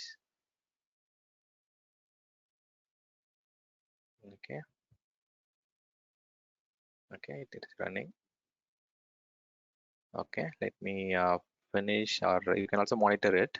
Okay, you can check whether the activity is getting completed or whatever it is. Okay, let's go and check the activity. So Azure Data Lake to storage account. In the next example, I'll show you copying data from Azure Data Lake to database. Okay, that will be a good example. Okay, you can also add more link here. Okay, once this job gets completed, you can click on this and add more job. Okay, you can keep on adding. Okay, so you can create a bigger workflow also. It is not just one stop. Okay, from this application to this particular storage account, and from here you can create it to a Concur portal or Amazon S3 or whatever it is. You can just keep adding things. Okay, you can keep on adding flow things, but for now I just don't want to complicate these things because you guys are just learning it today. Okay, I'll just go and check if the stand folder 2 has got some content now. Not this, right? So this is the one. I created an empty folder. So let's see if the job has run and if it has copied some files here. The posts.tsv file should have got copied over here. If the pipeline has got completed, then we should see some files here. Okay, see that post.txt file has come here. Oh, okay, I have selected the destination formatted text. It was source file was TSV format and the destination file is now text format. You can just download this file and go through the content. It will have it. Okay, so this is how you can move contents from one application to another application and so on. Now I'll show you another example. Okay, which will be a very good example for you guys to play around. Okay, now what I've done is I've created a pipeline to move contents from Azure Data Lake to Azure Storage. Okay, and now I'm going to create a pipeline to move contents from Azure Data Lake to Azure Database. Okay, this will be quite interesting. Okay, let's go to the database which we created. Okay, a lot of transformation can be done. Okay, guys, I'm just giving a very high level view now. Okay, so a lot of things can be explored here. It is very easy to learn, but again, practical thing. Okay, so it's like a database administrator, right? From a database level, on a very high level, you can easily play around, right? You can create a database, you can create some tables within it, and that is not just that, right? So we have to learn how to do archiving, how to learn how to do log shipping, how to do normalization. So those are something which we can explore even within data factory also. So a lot of things are there. Okay, so let me go to the SQL databases. Do I have some servers? Okay, it has got created, it is online. Maybe I'll just go to the server and connect to it. Do I have some virtual machines? Gee, I'm having just one doubt. Go ahead, go ahead. Yeah. Shouldn't it be the other way around, like transforming from the SQL databases to the Azure data lake? Yeah, you can do it. See, at the end, I'm just going to create a pipeline and it can work anyway. Okay, so Okay. I'll show you. So after the pipeline is created, you will get to understand. You can play around from application to application also. That will be quite interesting. I'll show. I mean, let's see this example, and you will get to understand. Okay. So I got your point. Maybe like most of the cases, the application backend will be database, and the source will be generally database, and you might get that data and put it into some storage account for archiving or future reference. That is how the general world works. Yeah, that is true. Okay, so your ideology is correct, but yeah, let's do one thing. So this is, and in fact, this is very complex. Okay, getting a content from database and storing it in data like what to say, storage account is very simple, straightforward. Okay, but I'm doing it in other way around. Okay, did I create some other name?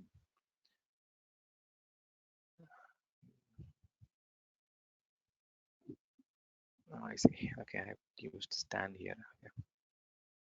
So this is a brand new server. This does not have anything within it. Okay.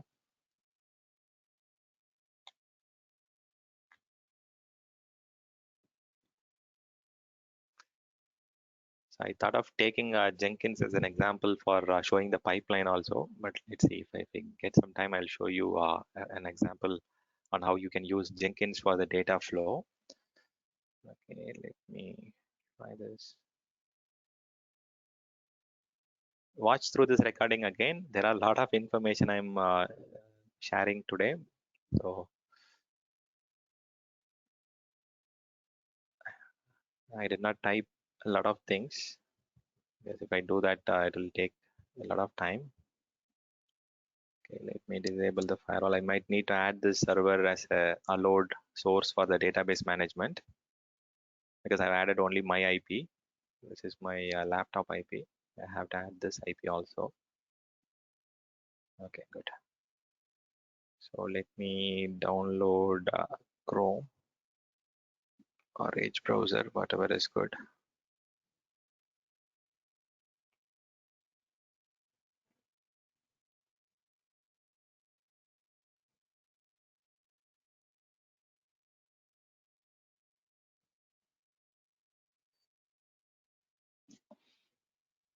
Okay.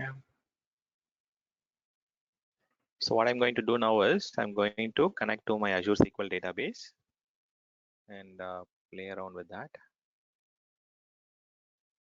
Okay, maybe what we can do is we can also install SQL Management Studio.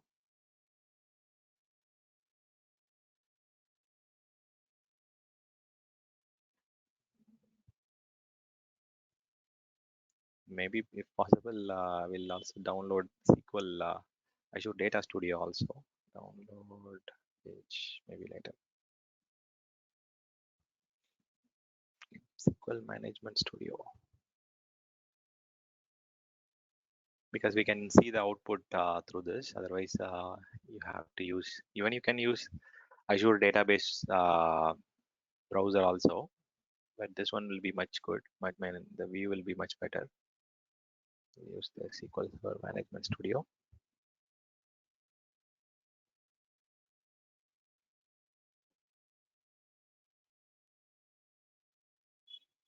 If you want to manage Azure Data Factory, Azure Data Lake, Azure Databricks, databases, everything in one location, then go for Azure Data Studio. Okay, instead of what happened?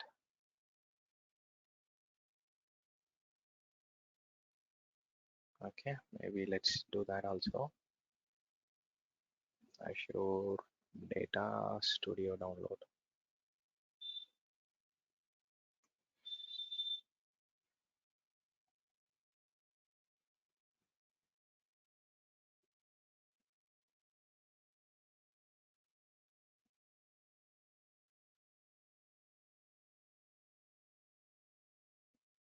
Okay, so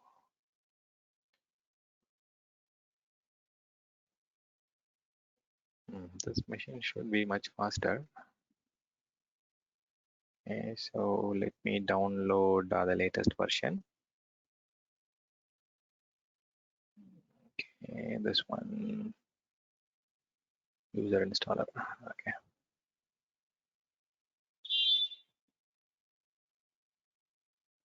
Okay, downloads. Okay, first we'll install SQL Management Studio, which is a tool to manage databases, right? You might have used that. This one you might have used it. So first we will install the SQL Management Studio.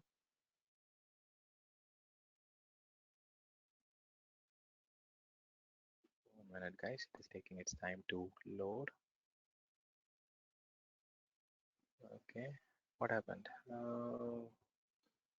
It's still running. Huh?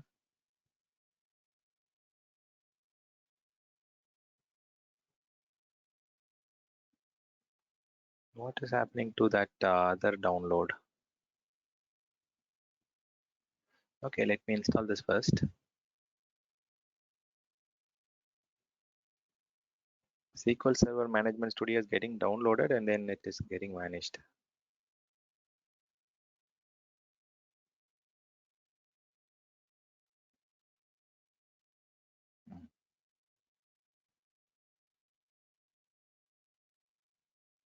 Let me take some water here.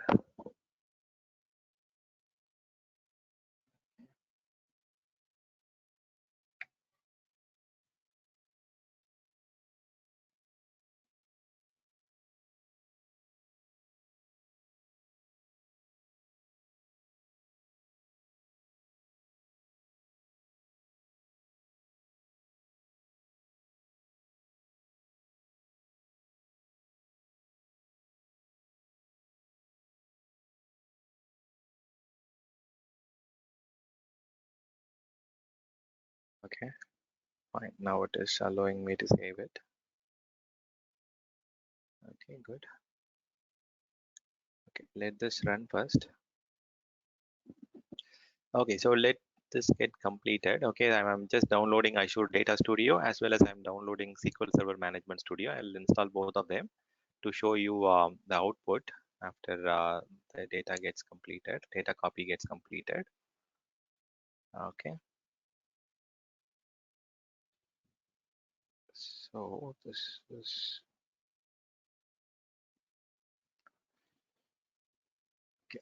Let me wait for this.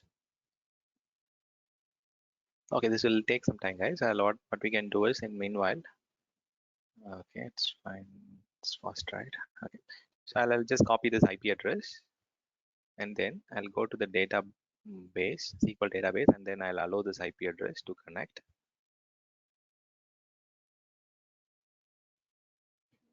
Okay, go to this database, and what you have to do is you have to go to add client IP and then allow that IP address. Okay, so get set server firewall, add client IP, and then I want to allow that IP address. Management VM1. Okay, I'll just save this. Okay, now I can connect to this database from that server. Let this get updated. Okay, it's updated now. Okay, so this is the name of the database. I'll go and create a database on this server now. Okay. Okay, let me try to run this also. I don't know if it will allow to run in parallel. I don't think so, but let's try. Oh, is it the same thing? Okay, I think it is also going to install the management studio also. Let's see that. Not it. It does not come.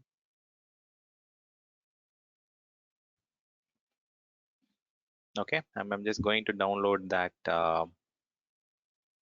and connect to that database. Prior to that, we'll see which one we can migrate. Okay, possibly like, yeah, we can just do this time. I'll use that. We used a TSV file to get converted to a text file. Okay, here I'll use a JSON file instead to convert to a database table. Okay, this one will be a good example. Okay, let me try to do that. Okay, done. Okay, almost done.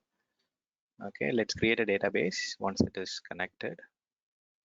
We can also do that here also, but I just want to show you guys in a practical way.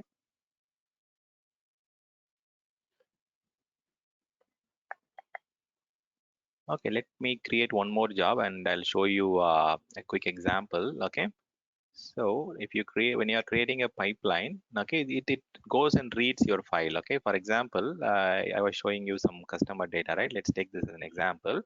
This will the data copying tool, the pipeline will go and read the schema also. Okay, so if you look at this Excel file, okay, this has got two columns, right? Yeah, two columns, and this is the schema of this one. So it has got customer ID and it has allows numeric values, and it has got a name column where it allows some uh, varchar characters of a particular length here, right? Let's go and check that. Okay, it will go and check. Maybe we'll just say testing some Excel file. Okay, can just go and connect to that file, and let's see if it is able to read the schema of that. I think it is one. It is in one of them, right? I think it's in both of them. Maybe I'll select one of the storage account. I'll browse the folder, and within this, you can choose that specific file if you want to. Okay, it is asking what is the data set. Okay, maybe I'll go and choose that particular file first. One second, guys. I think I choose the wrong one. I'll browse the folder.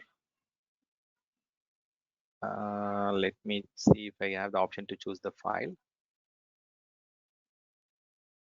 Okay, by default, it is going and choosing the which file. It is loading its schema. It is going to that post file. Instead, like we can choose a different file here. Let me do that. So let me create a new connection. So I'll connect to the blob storage, and then I'll select that Excel file for analysis.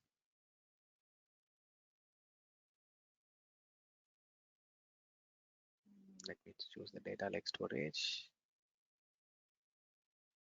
I'll go to the file path. Okay, I don't want the file path. Let me create it. Let me see if I'm able to choose that specific file. I should be able to.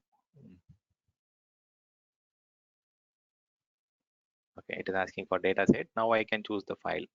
Oh, here I can just expand this and then choose the file. I'm missing this step actually. Okay, so I can choose the file whichever I want.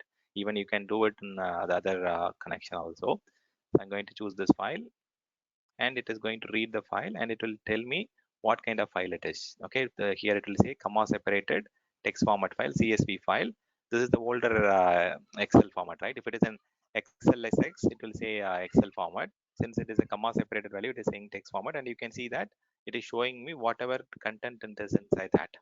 Okay, the column ID and the name, and you can go and check the schema also. See, it is they have configured for two columns. One is CID and name, and it has got these things. Okay, so it can read and transform things. Okay, so it's not just about transforming and loading. It also extracts the data. It also reads the file format. It analyzes the files. Okay, I just want to show that thing quickly, and while the database is getting created. Okay, perfect. So we'll go and connect to that database now. And okay, do we have that SQL Management Studio? Perfect.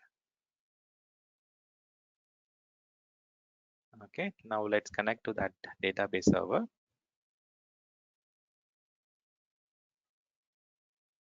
And then create a database. We'll not use the sample one. We'll create one database or one table for our demo.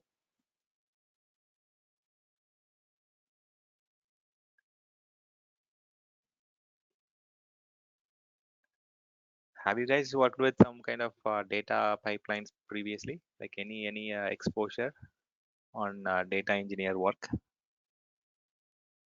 Maybe for a database engineer, this one will be a cakewalk. Easily you can learn and adopt yourself because you have been doing a lot of work on the database, which is more into the data again. So let me connect to the server. I'll use a SQL authentication. The name is did I give Stan or Stanley? Let me try both. Okay, Stanley. Yeah. Okay, good. So it will have some sample database. Okay, this is the database which we have. Okay, so I'll go and create something like a new database and new table. Okay, so let's do one thing. Okay, let me create a different schema from the source. Okay, so what I have here.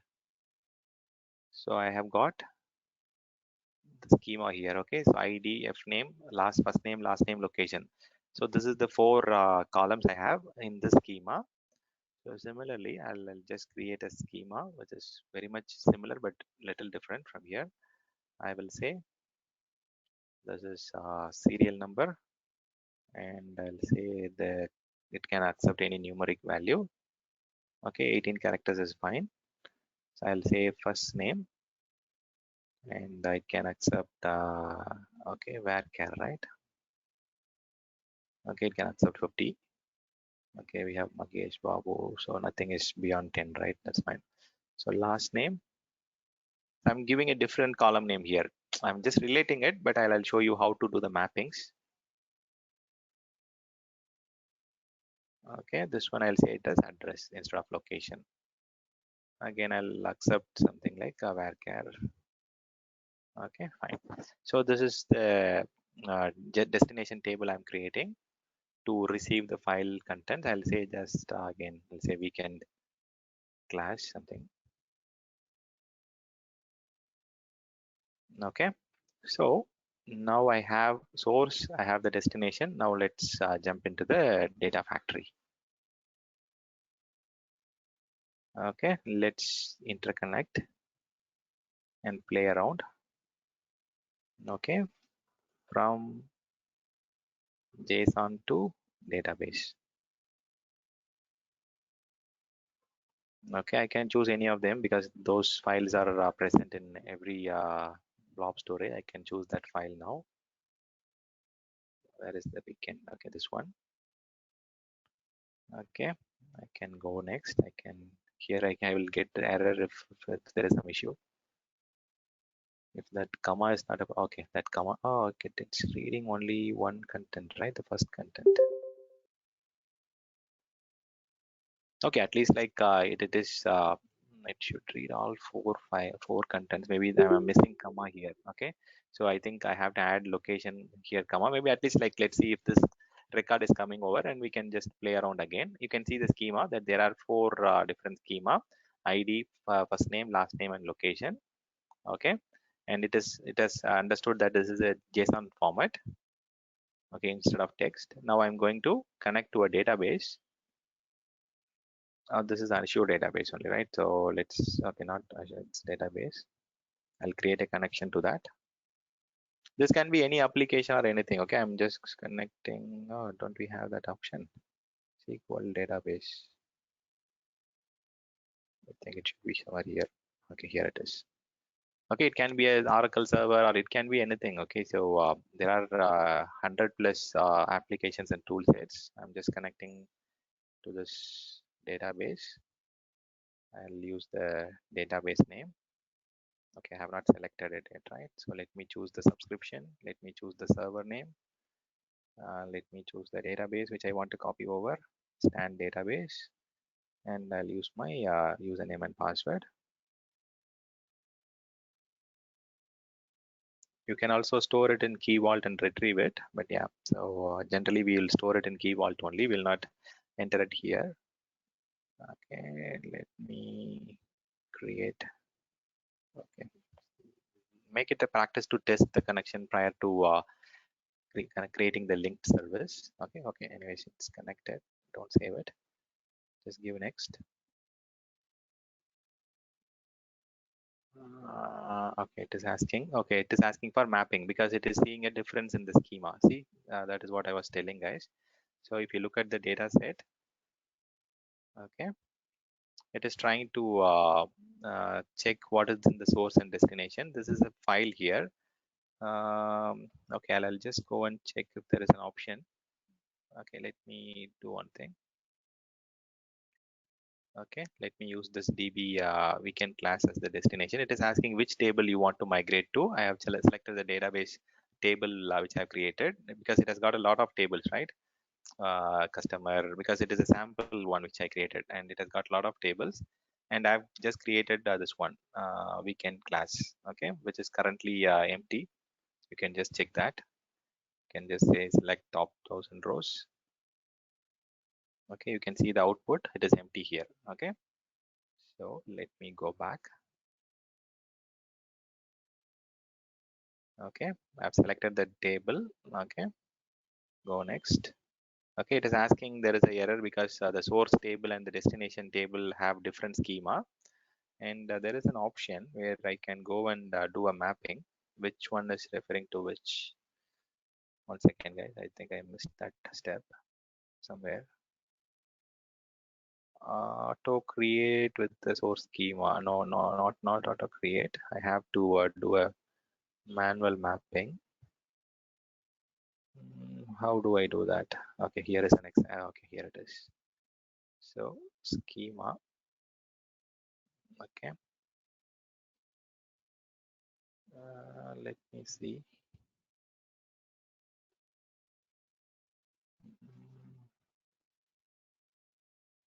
One second, guys. I'm missing some option. There is a good option called mapping where I can go and choose the source and destination stuff. Skip. It's not skip.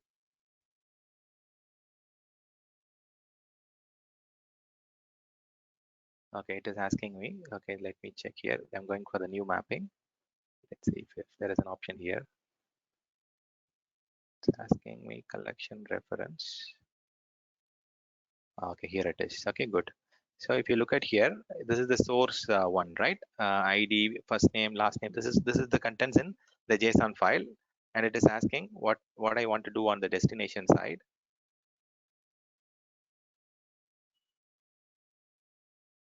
There is one good option. I don't know.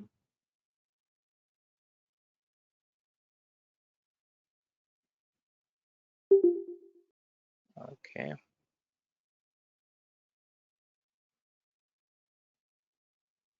Let me do one thing, guys. Let me go back. Go to the SQL database, edit it. Do I have some option called mapping? New additional. I intentionally did it, okay, because I want to have some more learning here. So not this. Somewhere there's a good option called mapping. I'm just missing that.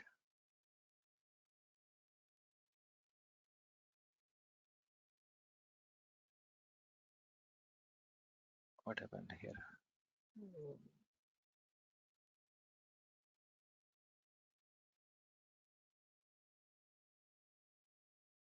Oh, I'm missing this option. 1 minute, guys. Let me try one more time. Okay, so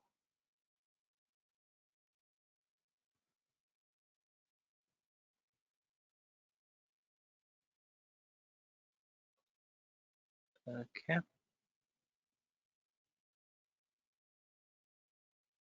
Create a pipeline.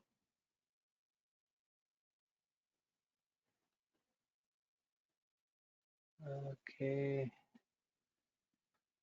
I forgot that option. Where exactly that mapping? There is an option called mapping where you can map what is the source schema and destination schema. It will give me option to play around with changing it. Let's try one more time.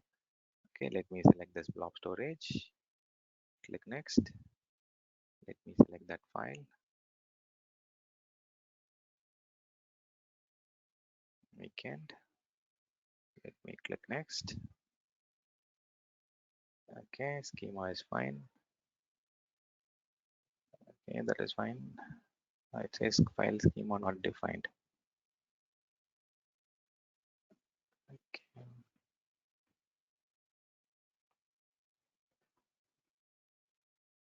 Okay, this is destination. Destination is SQL database. Okay, so here is where I should get some option. Auto create, use existing. This is the source. Okay.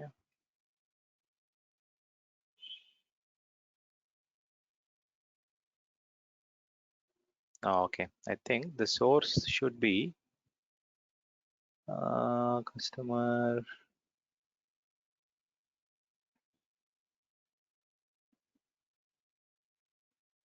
blob storage using this. Okay, let me auto create. Let's try this.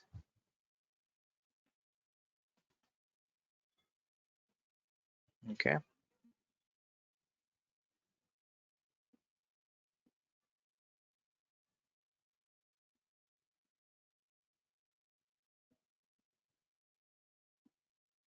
Okay, let me try this, guys. I'll show you maybe after the break. I'll just explore where exactly is the mapping option. There is a good option called mapping where you can just map which column should correspond to which column. Okay, now it will work. Actually, the pipeline will work. The data will get copied from the blob storage to the database. But the thing is, there is an option somewhere within this destination or some okay, in edit pipeline or somewhere. I have option called mapping. Okay, that mapping will help you to select which source schema is mapped to which schema, which destination schema. Okay, so let that data gets copied over, but meanwhile I'll go and explore this here. Okay, here it is. Okay guys, I got it. Okay, so if you look at here, you can go and do a mapping. Okay, you can create mapping here where you can just say the first column is in the source side. This is like first name, and on the here, like you can just map it to first name on the column. Like, you guys are getting me right? So here I have different names here. I have ID, F name, L name, and location. In destination, I have to map it to serial number, and then destination I have to map it to first name. So this mapping I have to do because the schema is different. The record data will not go until if you map like provide the mapping for the conflicting ones. Okay, I have to do this mapping. For ID, it should go to a serial number. F name should go to first name. So I have to do this. Maybe let's see if it has worked. Okay, let's try this. Okay, oh, it has all come null. Maybe like I did not have a comma on the source. Maybe let's try this once after the break. Okay, it's already 8:05. Okay, so the data has come. Okay, 3 contents have come, 3 rows have come. The reason is like we have got 3 different sections, but I did not do the mapping. Okay, that's the problem. And also possibly I don't have a comma here. Maybe I have to add comma at the very end here. Let me do that, and I'll show this demo right after the break again. Okay, so it has worked actually. Okay, you can see that 3 entries have come, but it did not have the mapping, so it did not copy the contents and organize it. Okay, maybe after the break I'll show you how the entire flow works. We should see the exact data from the source to destination. The pipeline has worked, but the pipeline had some conflicts, and they did not copy the contents properly. Okay, so this is how it works on a very high level. I'll show this demo again after the break, and you will get a clear understanding. So time is 8:07. Maybe we'll resume back at 8:37. Okay, and we'll complete the other pending topics today. Yeah. Any questions before I stop the recording and go for dinner? This conference will now be recorded. Dinner late பண்ணிட்டாங்க கொஞ்சம். Okay, so let's resume where we left. Okay, அந்த issue மட்டும் போய் fix பண்ணிடலாம். Okay, so அந்த file பிரச்சனை இல்லை தான் போல இருக்குது. இது வந்து பார்த்தீங்கன்னா செக் பண்ணேன், இந்த இது கமாலாம் தேவையில்லை. ஓகே, என்ன ஒன்று இங்கே சின்ன ஆப்ஷன் தான் மிஸ் பண்ணுறேன். Let me try that again. Hi Stan, sorry to Yeah. Dinesh. Yes, Dinesh. The last session is completed. Just now I joined. No. Session is ongoing. We have few more topics to discuss. Yeah. Okay. Thank you, Stan. Just now I joined. I have some work, that's why I get delayed. No worries. No problem. No. Thank you. Sure. Yeah. So let's try that again. Okay, I'm just choosing the file and selecting that JSON file. Okay, it has found the format. One minute guys, let me move this. Okay, and schema is there. Okay, good. And I'm selecting the destination. Going next. Okay, so here is where I have the error, right? Okay, I'll choose the table. Okay, I'll show you guys. So I'm still in the screen. Okay, I have not done anything. Let's try it again. Okay, select top rows, and it is still reporting null. Okay, that is fine. Let me minimize this. Click next. And here is where I have to fix the mapping. Okay, so the problem is I did not scroll to the right. Okay, so there is a column here. Okay, that should be the problem. Okay, if you look at here, it is saying these are the source schema, and on the destination side, what is the match? Okay, so you have to fix this error. Okay, and I have to select it now. So for the ID, I have to select the serial number. Okay, I should get that in the drop down. Okay, it is coming. Okay, so it is taking some time. Okay, so even when you try it, you have to wait some time. You have to be patient. Okay, it is coming now. You can choose for the F name. You can choose first name now on the drop down. Better to choose in the drop down. Okay, let me move this. Let me try. Where is this? This screen is okay. Here it is. Okay, I can see first name. Okay, I can just say last name.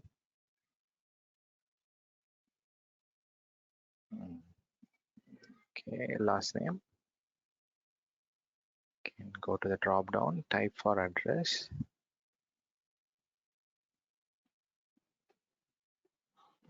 Mm,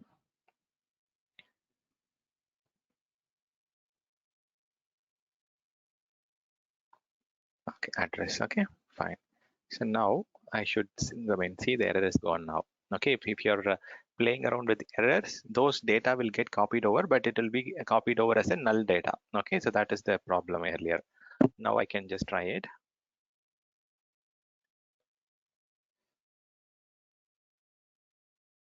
Okay, so once this is done, you can close the screen.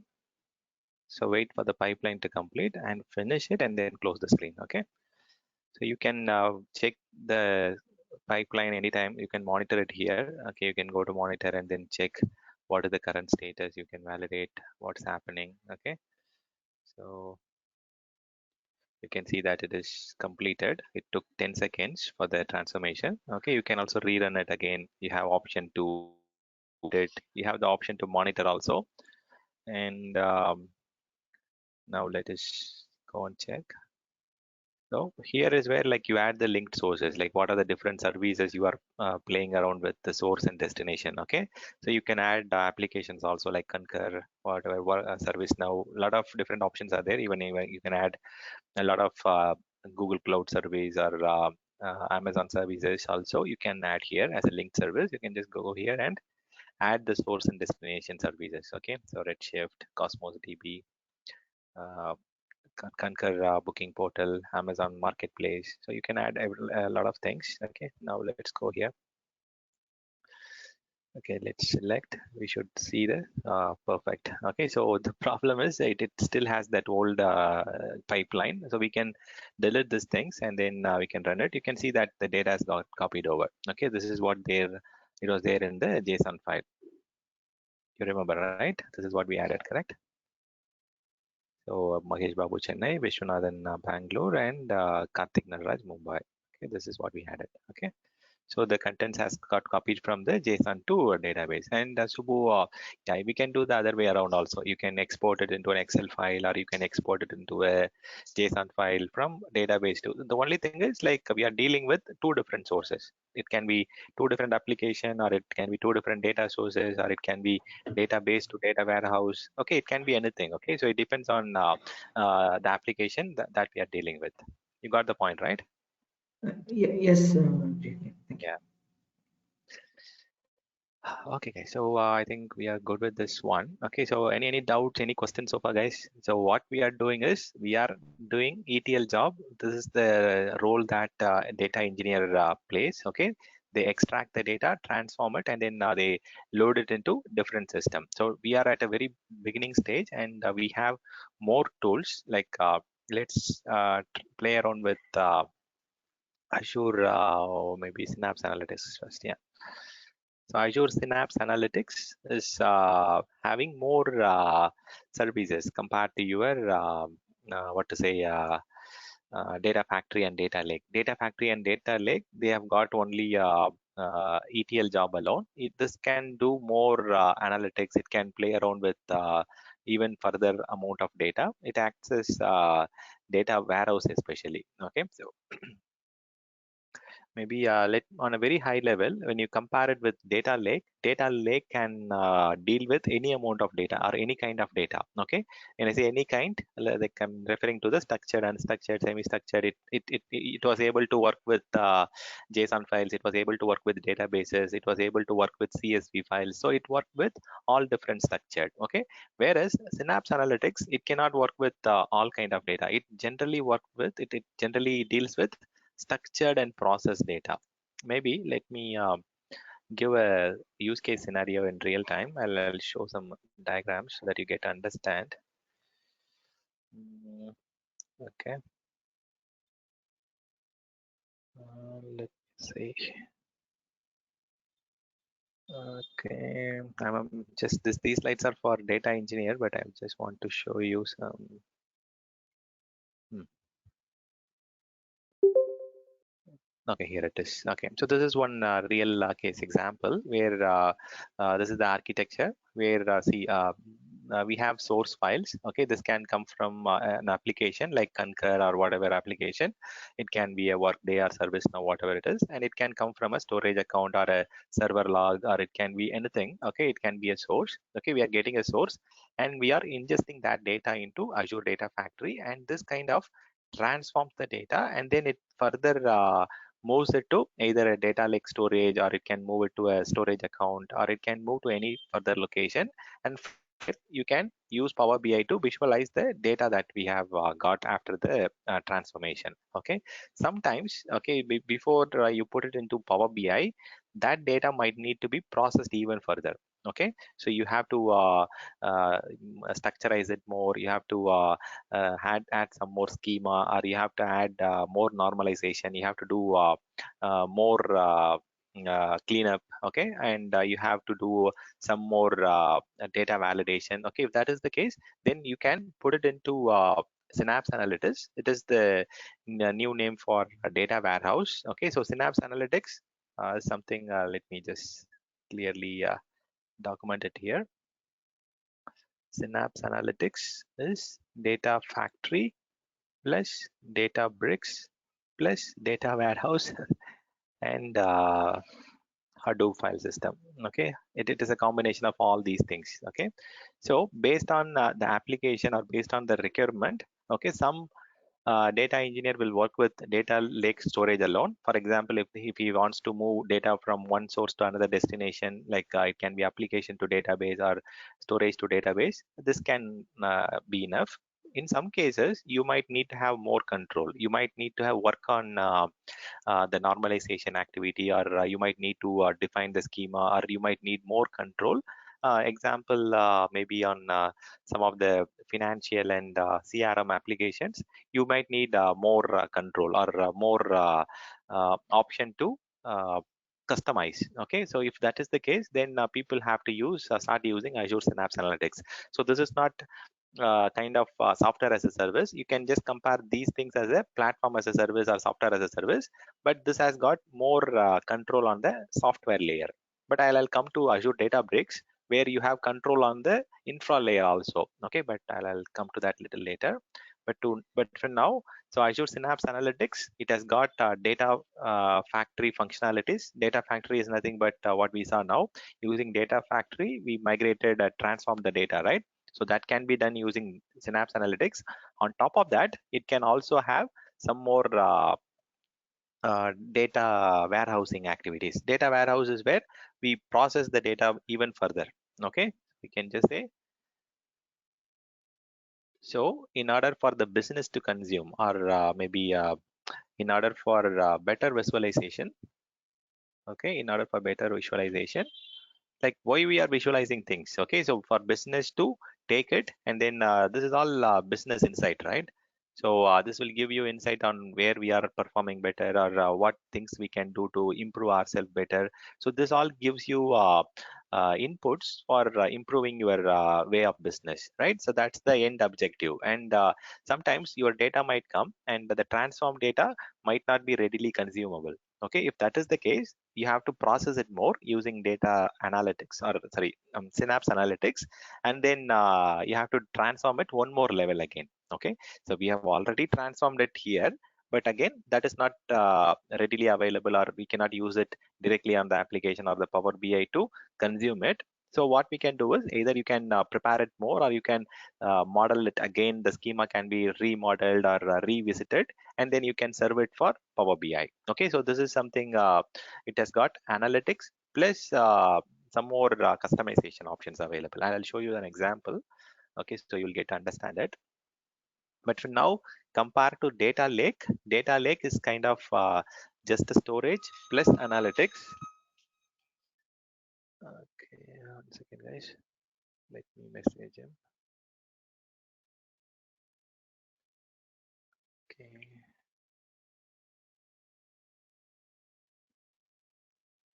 One second, guys. I'm just replying back to message. Okay, let me go on mute 1 minute.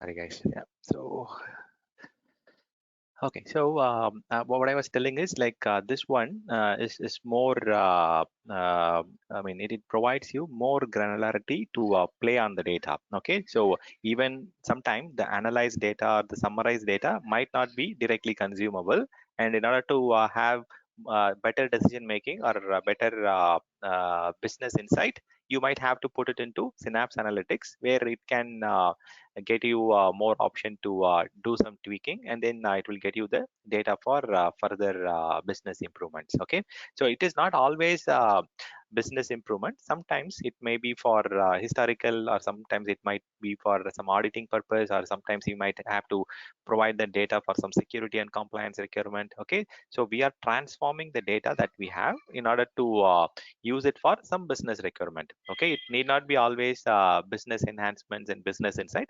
Sometimes we might need to provide that data for a particular vendor. They might get that, and then maybe they want to improve the game, or maybe they want to improve how we are dealing with the telemetry. Okay, so sometimes the data that we provide might not be directly consumable, and in that case we might have to prepare it more. Okay, so let me I'm just thinking a way on how I can relate these tool sets easily. Okay, so data factory is something where we do the data ingestion. Okay, primarily like we feed the data, and also we deal with data movement there. We copy the data from one location to another location, right, using data factory. That is the primary functionality of Azure Data Factory. Just to start with, okay, just to related things. And data lake storage, it is to have some data storage, plus it provides you analytics. Okay, that is what data lake storage is all about. Maybe I'll just have full name. Okay, it is more of a data store. Okay, we can just say it is a storage location. Okay, primarily. And the other one, Synapse Analytics, right? Now we are talking about Synapse Analytics. Okay, where we process the data even further, we model the data even further for better serving. Okay, for better serving of the data. Okay, we do more modeling, or we do more processing of the data that we have.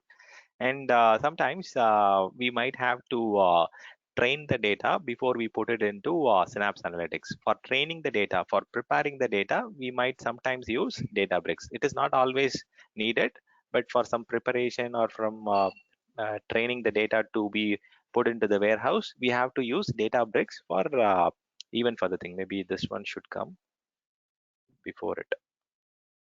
If you look at here, I'll show you the difference. Even in the use case here, you can see that not always the data has to go to Databricks and then go to Power BI. Sometimes it can directly go to data warehouse or Synapse Analytics, and then it can go to Power BI. Sometimes the data might have to get prepared again and again in order to make it consumable in the Power BI. At the end, we are going to visualize the data. Power BI is a visualization tool.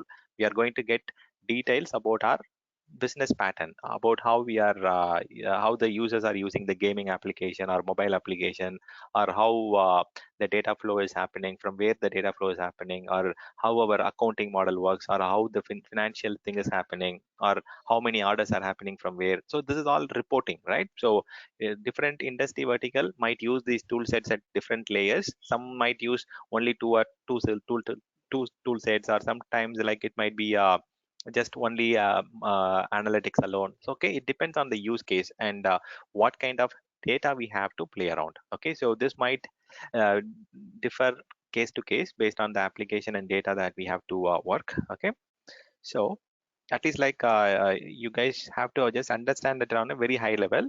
Even if you're not understanding how the tool works and how the demo and those things, at least like we have to understand what is the purpose of this tool, and what is the end thing that it provides to us, right? So mostly Azure Data Factory, it can work with any kind of data. Okay, so if you have multiple varieties of data, then definitely you need to put it into data factory and then modify it. This can consume only structured and processed data. That is the important thing. Okay, so it cannot take the raw data directly. Okay, so these tools, Databricks as well as Synapse Analytics, it cannot take the, or it cannot import, or it cannot ingest the raw data directly. So we have to transform it using Azure Data Factory, and then we have to load it here. And this has more processing options where you can even further normalize the data. I mean, how many of you are from database engineer background? I did not ask that at the beginning. So like I heard someone, right, during last to last week, someone said they have some database background. So have you guys heard about term called normalization? Okay, so you guys are hearing me okay? Let me take one tablet, please. Okay, just give me a minute. You guys are hearing me okay, right? Yeah. Yes, Ram, Yes, yes. sir. Okay, have you heard about normalization? Yeah. I have. I have basically from data production, but I have some knowledge in the DB as well. Okay, go ahead, please. Yeah, just try to explain, because I mean I get different answers from different people, right? So even I can learn from you. Okay, what exactly is normalization? Because normalization is the regular routine work which a database administrator does. I'm just looking into some tablets. Okay, go ahead. If you have some points. Yeah. Next. Okay, then if you if you don't have some I points, then see. maybe go ahead. It's a Yeah. structural thing, right? Mhm. To the structural data on the database level, it will Okay. segregate the data. What is structured data, unstructured data? It will segregate, and then it will go with the take it everything as a structural way.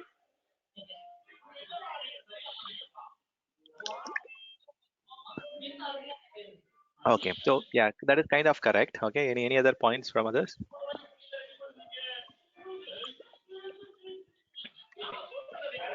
Uh, Data redundancy, and it improves the integrity of the data. Okay. Yeah. And You're kind of coming to that point, correct? Okay. So yeah. So normalization is something like as a systems administrator, you can think of deduplication first. Okay. So deduplication, what we do, we eliminate the duplicate content from the file system, right? So by doing deduplication, we eliminate the redundant data. So instead of storing the same contents again and again, we eliminate duplication, right? First, that is the first basic thing. I mean, in databases, how they achieve it is they do a linking concept. Okay, so they create a soft link, and they have only one source. Like this is what we do in Linux and Windows also, right? We create soft links and hard links where you can have only one copy, and the other files will start referencing it. Like even in Hyper-V also, we have something called referencing disks, where you can have only one OS disk, and multiple VMs can use that OS disk, something like that. So deduplication is the primary thing, and we are eliminating redundant data also. Like sometimes, like this is not just about deduplication, it also reduces the redundant data wherever possible, and it stores only once and then connects to multiple databases. And also it organizes the data again. Okay, so it does a data rearrangement, so that it does a structure what it is coming up is in a much better way. I mean, we can say like the data dependencies, or the data links are making sense to the application. So if you have some data which is not properly linked, okay, it might not make sense. Okay, so that data might not be used anywhere, and we might not have a fast throughput or a fast transaction, right? So the end objective here is we are reducing the complex data within the database, and we are eliminating the duplication, redundancy, and then we are doing a proper arrangement of the data. We are creating link between the data, and then we are eliminating the unwanted space. We are reducing the data space at the end, and by doing this, your database will be much efficient. You can do a transaction, and the transaction will be much faster, and the querying will be much quicker, because we don't have a lot of redundancy, we don't have a lot of duplicate data. So at the end, the objective is quicker transaction or quick throughput. Maybe I can just say quick throughput or faster transaction of your application, or we can just say querying, quick querying. Okay, so yeah, maybe these are the three end objective. But yeah, the database administrator, they do a lot of data processing, data rearrangement, elimination of duplicate data. They examine the data and then they delete unwanted jobs. They delete unwanted batch jobs or scheduled jobs. Okay, so in order to resume the compute and data space. Okay, that is what normalization is all about on a very high level. Okay, this is what a database engineer does. Even on the data engineer side also, they also do a similar thing on the Synapse analytics, which is the data warehouse. They do it on the data warehouse instead of database. Database engineer does normalization on the database, whereas data engineer does normalize the same kind of work, which is the normalization on the data warehouse product instead of the database level. Okay, did that make sense? I mean, someone was explaining, right? I was just looking around for some tablets, and then I lost who was speaking at that time. So, any other points to add here? Is this okay? Or am I speaking on mute? All right. Okay. Okay, guys. So, any questions so far before we go and create a warehouse? I need some answer, guys. No, sir. No, this is Okay. this is good. Yeah. If we go in Yeah. depth, it's deleting, inserting on the table level. It used to go. Yeah. That is a Correct. pure Correct. DB. Yeah, the work will go even much granular, because like they have to rearrange the data, they will delete and do a lot of things. That is true. Yeah. But yeah, on a very high level, I was just explaining what they do and what for what purpose, right? So their end objective is they want to have the application working quicker. So they want the transaction to complete quicker. They want to have the database returning results very quicker. That is what the end objective is. So that they do normalization on a weekly basis or a daily basis based on the size of the database, or based on the criticality of the application. They do these things on a regular interval. But yeah, so when you are a database engineer, you will get to learn this in a very quick fashion, 1 or 2 days. Like if you sit along with the database engineer, you can get to learn this. But yeah, this is something which they generally do on a routine basis. Okay, so normalization is a regular interview question if you are attending database interviews. But fine, yeah. So here I'm just going to create a Synapse analytics. So it was I mean, there used to be different names before. I think earlier they call it as Azure Data Warehouse, or they used to call it as Azure Data SQL Pool, something like that. Okay, so now they have changed this to Azure Azure Synapse Analytics. Okay, and if you look at here, it is a combination of all these four. Okay, that is the beauty of this tool. Okay, even I can just copy the entire thing. So it clearly states that it is a modern data warehouse. Okay, so this is the replace. It's not a replacement. You can just say it is a version 2 of data warehouse. Okay, and it has got a lot of functionalities. It has got SQL. It has got Apache Spark. It has got orchestration. It has got data lake also. Okay, data lake plus data factory plus Apache Spark for analytics and SQL database. All four things combined together. This is what I was telling earlier. Okay. So this can be Hadoop, or it can be Apache Spark also. Okay. Okay, let me create it and show you guys. So maybe I'll see if there is a slide. I used to have one slide. Not sure if it is in the same slide.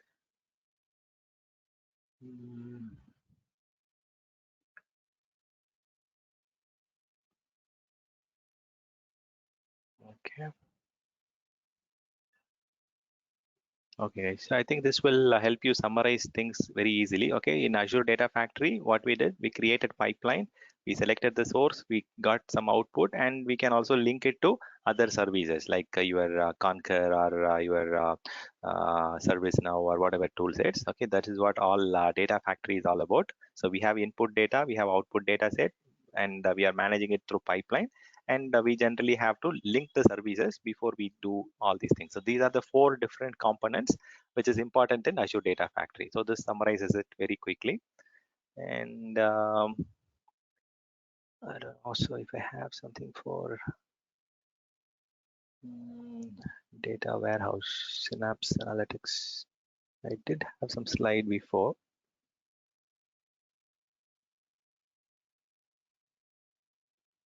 Okay, guys, I don't know, like here it is. Sorry, yeah.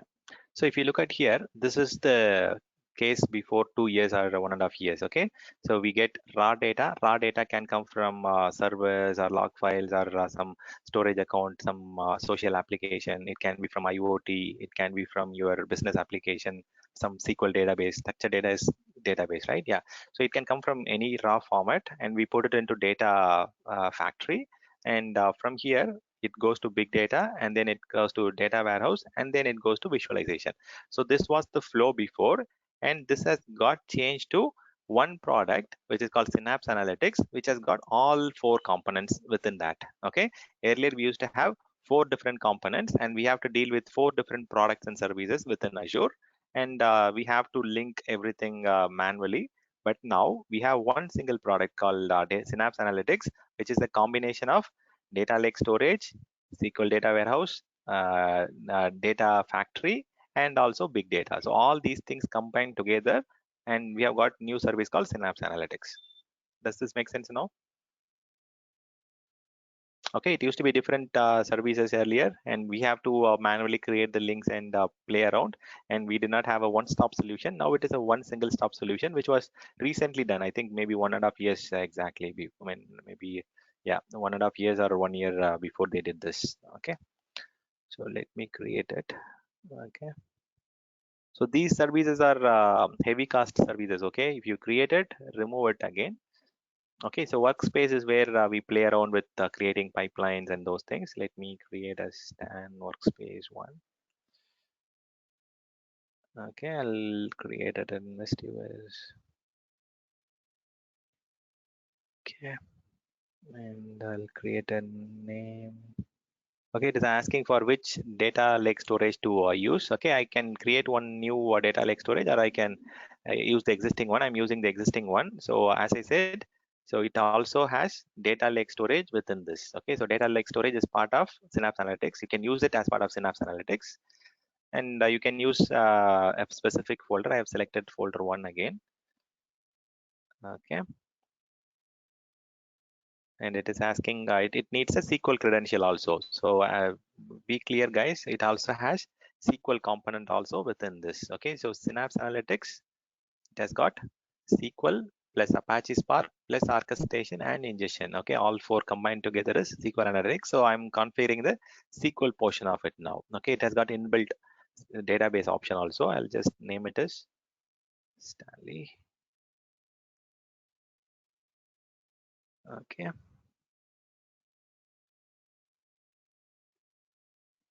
okay, so if you look at this SQL pools, workspace SQL pools is nothing but data warehouse. Okay, so it used to be data warehouse earlier. They used to call it as data warehouse, but now sorry, they used to call it as SQL pools earlier, but now it has got rebranded to data warehouse.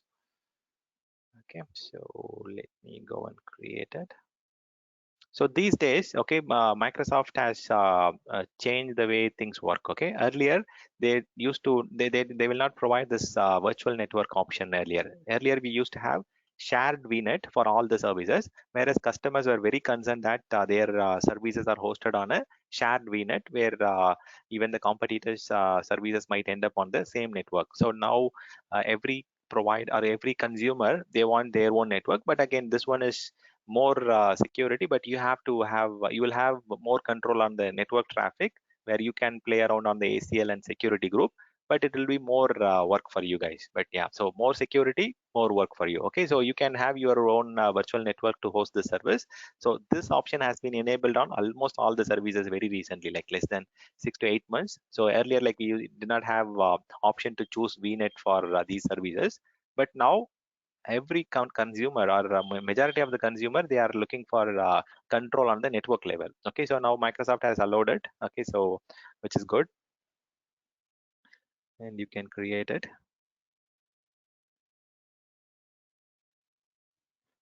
Okay, this is going to create a lot of things. Okay, it's going to cost us more. Okay, 330 rupees per TB. Okay, so let it create. I know I'm just providing you a lot of information, but yeah, so just try to digest as much as possible. Yeah, so otherwise, you can plan for data engineer at a later time. So you can also attend data engineer complete syllabus in March. I'm planning for one. Okay, that will give you even more granular details on each and every services which we are discussing even today.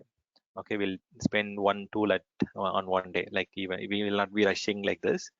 So we'll spend one day for Azure Data Factory, one day for maybe a couple of days for Azure Synapse Analytics, because this is a very huge topic, and one weekend for Factory, something like this. Okay, let this get created.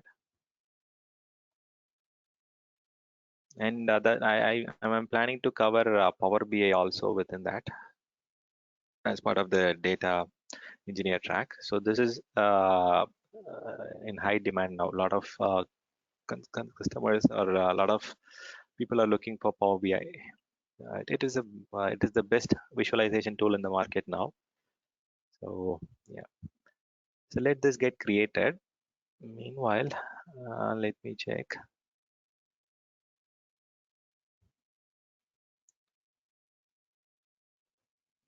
Okay, let me go here. Okay, this is something fine. Okay, we have not opened that data studio yet, right? So this one SQL Management Studio will help you to connect to SQL Server, and you can play around with SQL databases, right? But Data Studio is something which can connect for any different data tools. Okay, like your Synapse Analytics, you can connect to your Databricks, you can connect to your data lake. Okay, even you can connect to your server also. Okay, let me connect to the server first. Okay, I'll connect to the SQL server and I'll show you the same thing. Okay, it will be the same kind of information here. But on top of that, you can use the Azure Data Studio to connect to even further different tool sets. So with that, you can move around data even very easily. Okay, I'll show you something. Okay, let me copy here. So that Synapse Analytics will take some time because it has to create 4 different components. Okay, let me use SQL authentication. Stanley and password. Okay. You can connect to a specific database if you want to, but yeah, so I can connect to StanDB alone. Okay, yeah, let me do that. Connect it. And you can see the same kind of data, and you can see that weekend class here. Okay, all tables are listed, and this will be like little different view, but yeah, you can directly go and check here. See, these are the columns, and I can just go and check the contents. Okay, it will provide these data. Okay, so this is also a good tool, Data Studio, and I've connected to the server now. I'll show you how to connect to Azure other services. Let me add my account here. Even you can add multiple accounts here. Okay, let me try to add my account first.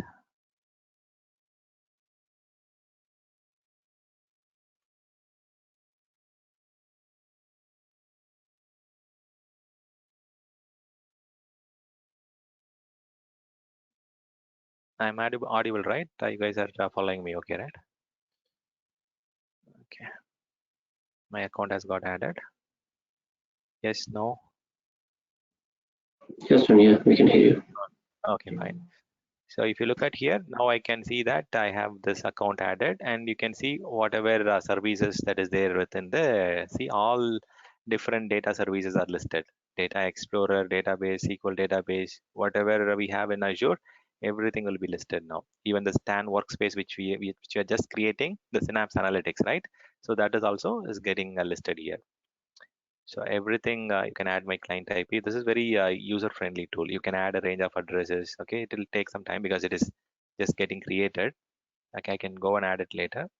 But yeah, you can just see this. Okay, so this is a very good tool. Azure Data Studio is one of the tool that data engineer regularly deals with because he has one tool to manage all different data sources, right? He can create a workbook, he can create a workspace, he can create database, everything in one location. Okay, so workspace is a component of data warehouse, Notebook is a component of Databricks, and database is a component of, database again. Database and tables are part of your database. So all three can be created in your SQL data, Azure Data Studio. If you minimize this, you can also see the big data clusters also. Okay. So as of now, we don't have anything. I'll create a cluster in parallel. Okay, let's do that. Okay, let me go and create a cluster for you guys.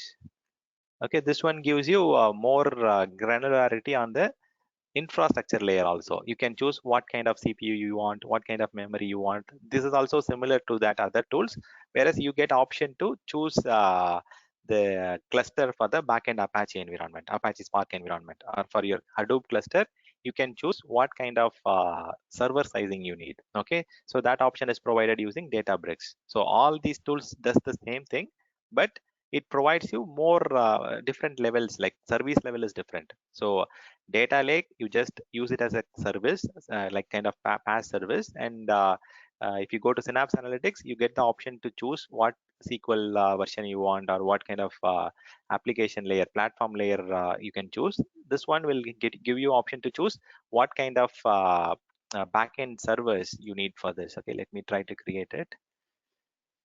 Okay, so let me create Stan Workspace 1. Okay, so Azure Databricks, it has Synapse Analytics into it. Okay, Databricks is even a bigger technology compared to Synapse Analytics. Okay, so I'm creating a workspace. I'll just choose East US. Okay, so I'll go for trial now, because I don't want to cost, this will cost us more money. Okay, only trial is possible because this is a free tier account. Maybe not in my account, like in your account, you can just play around with this free trial only, because you will not have option to create servers. Okay, so use this trial option when you are playing around. Okay, deploy Azure. Okay, if you want, yeah, so this is the same thing, right? So if you want to have your own virtual network, you can use it, but yeah, a lot of customers are asking for it. So Microsoft has added networking section in all services now. Okay, let me create it. Okay, this is going to create a backend cluster. Okay, we can create servers, we can have more nodes for us. Okay, so that option will come now. Okay, once the Databricks environment is created, it will help us, it will give us option how many backend servers we need, how many clusters you need for this data warehousing. Okay, those options will come now. Okay, let me close the other topics.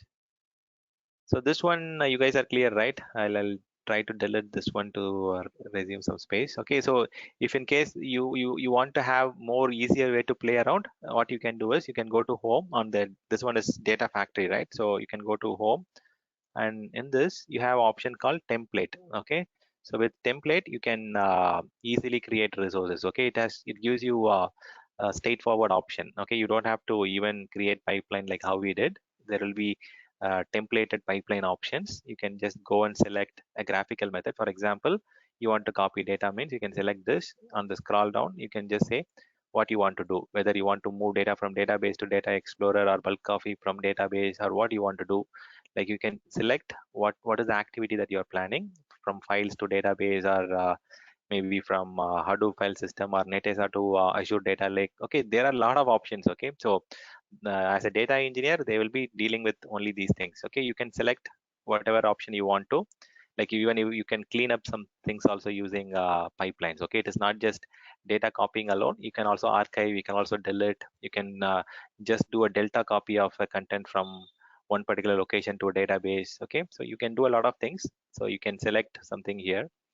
Okay, if you want to move files from one location to another location, you can just select it. It is going to give us option from where to where, like from S3 to Azure, or from data lake to blob storage, or from where to where. Okay, so this one is much easier. Okay, the templated options, it is like all graphical option, and you can easily play around. Okay, so for example, I can just say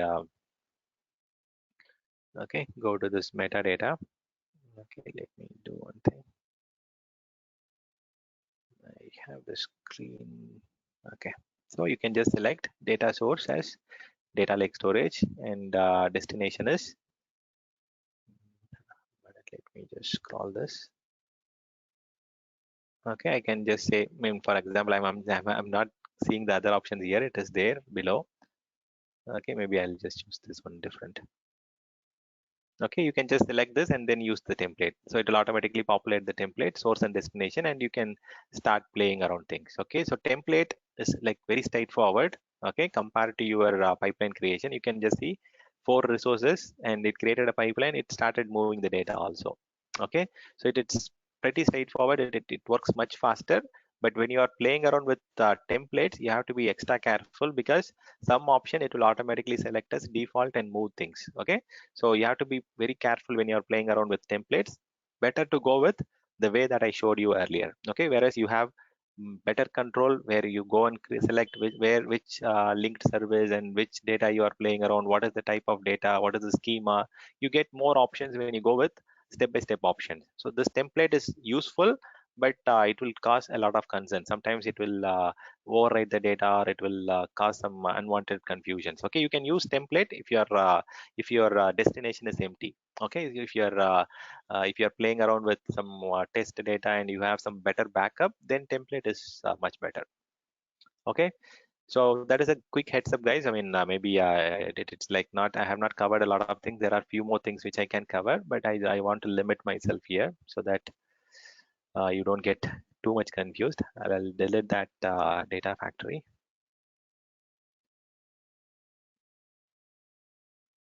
I don't know how many of you are practicing. I know few guys like who are practicing. Okay, like Subu and those guys are practicing well. So you guys have to practice it. Okay, otherwise you are not going to get a good visibility on these services. So practice is important for these ones. Okay, let me delete this. Right, and I'll just type the name.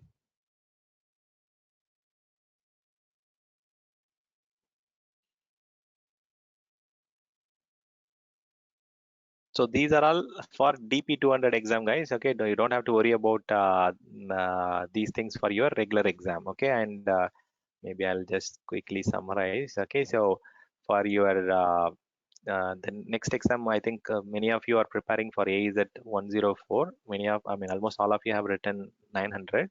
So for 104, networking is the most important thing. 40% of the question comes from networking. Let me quickly check the current syllabus. Maybe it might have got slightly changed. Let me give you the exact weightage for that. 1 second, guys. Where exactly it is. So the cluster is getting created. Okay, so meanwhile, I'll just make use of the time to just quickly show you something.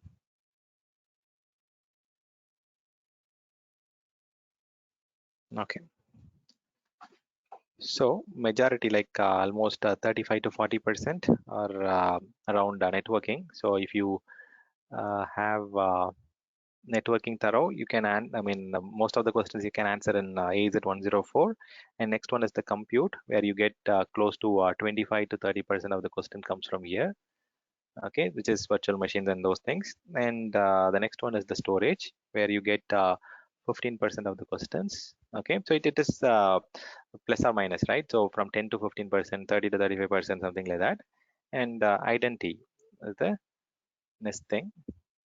Okay, which is Active Directory. We can just say AD and short AD and RBAC, where 15 to 20% of the questions from there.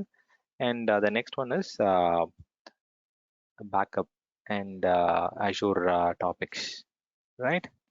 So this is like 15% weightage. Okay, this is the only topics that is for the AZ 104. Okay, you can check it online also. Okay, if you want to do it.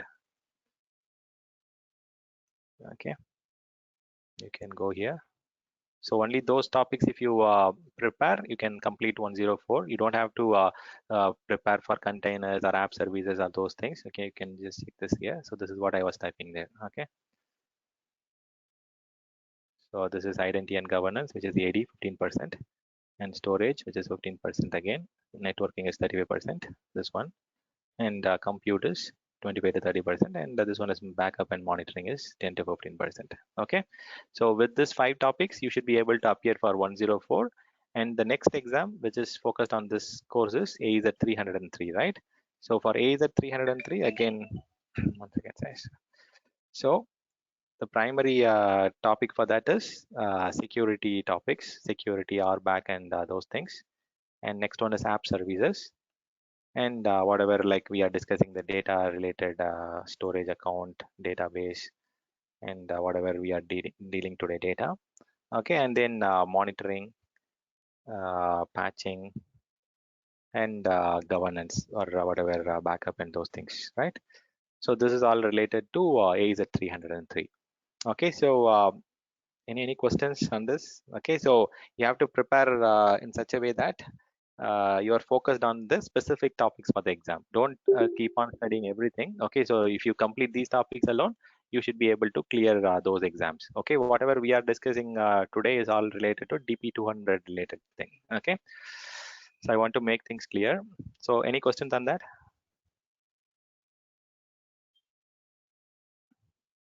So if you, as I said, if you have missed any topics, you can attend during my weekday session. Okay, there is a session going on Tuesday, Thursday, and Friday.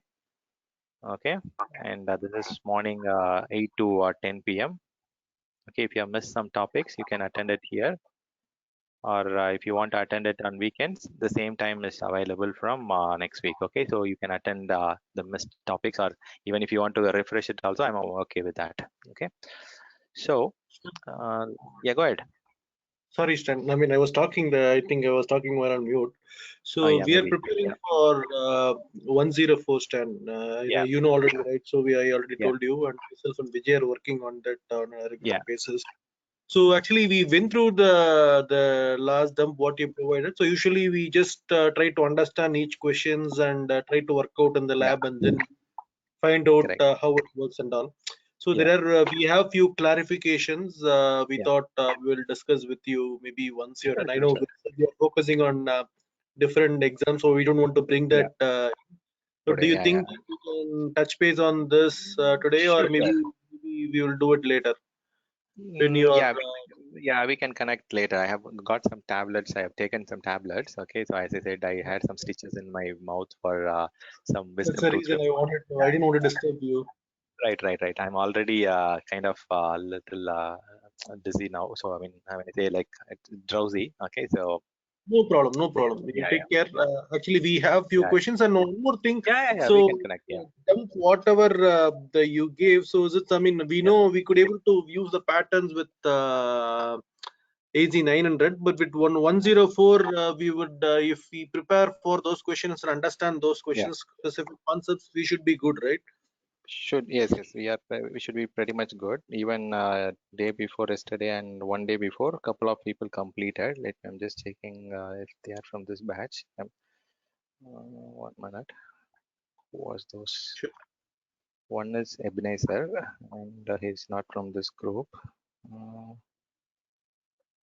Okay, yeah, a couple of people completed in this week. Okay, so we should be good with that dump. Okay, so that dumps definitely work.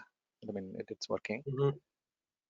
So I mean, because the last time for 900, you said I mean somebody told me that it will be up to 60%, and then we have to refer it to me and all, right? So if that sort of help should also really give us some clarity on what are the things we need to prepare. So yeah, that I think 60% is something like marginal, but again, you should have got more questions from the dumps. Yeah, so you should be good actually. Yeah, so 2 people completed this week. Okay, I think even is it Perumal? 1 second, let me check.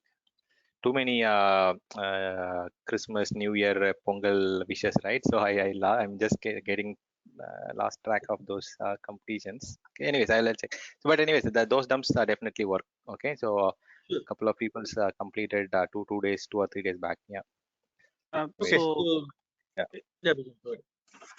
so Stan, like even I have one question. This Vision. So you said that for corporate people, big corporate people, you will get some discount for AZ 104. So do you have any steps, or can you at the end of this class maybe you can share that info just quickly, maybe 5 to 10 minutes? Yeah, would you like to share? I'll stop recording for 5 minutes. I'll show you that, and then I can resume here because this cluster creation will take some time. Okay. So Okay. let me stop recording. I'll make This conference will now be recorded. stop it.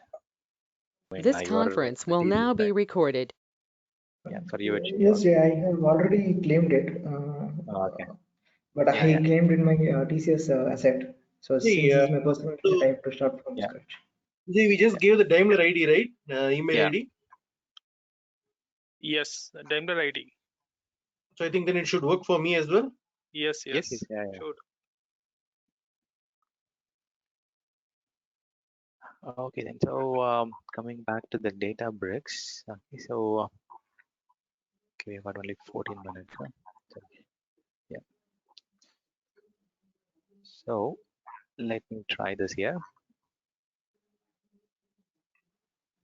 Okay, if you go here, like you can launch the workspace. Okay, so this is something where you have more control. Okay, this is all all stuffs are very much similar. Okay, maybe let's see that data workspace. Now that data bricks.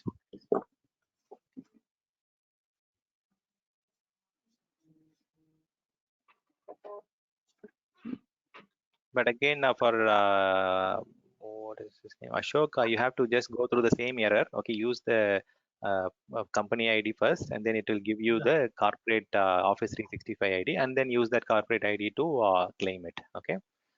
Sure, sure, Stan. Yeah, I'll Yeah, just try with Vijay once after this call. yeah, yeah. Sure, sure. Yeah, that's fine. So let me go to Synapse Analytics.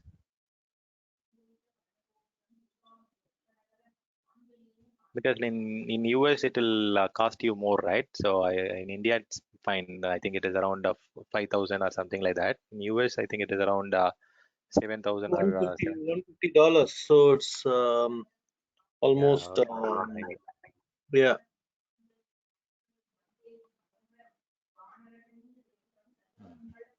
So somewhere around 10. yeah. Let's assume this. Oh, 10,000. Yeah, into 3 exams is like you can save 32,000 rupees, which is good. Yeah. Yeah. I think that's a gift from Stan for Pongal. Yeah, I guess for Stan. Pongal. Thank you, Stan. Yeah, yeah. The good thing is Sure, it's no. checking for email ID, so I should be also be good. Yeah, that's right. Okay, so here, see, you have two options now. Okay, with the Synapse Analytics, you have SQL pool as well as Apache. If you want to have Apache cluster, and if you have on-premises Apache, then this cluster will help you to migrate the data with seamlessly. But if you are using something like Oracle or on-premises SQL, then this SQL dedicated set of servers will help you to achieve things much better. Okay, so at the end, okay, so after doing all these things, again it will give you the same set of option. Let me create the SQL pool first. Okay, let me create Stan. You guys can go on mute. There is an echo. Okay, you can create.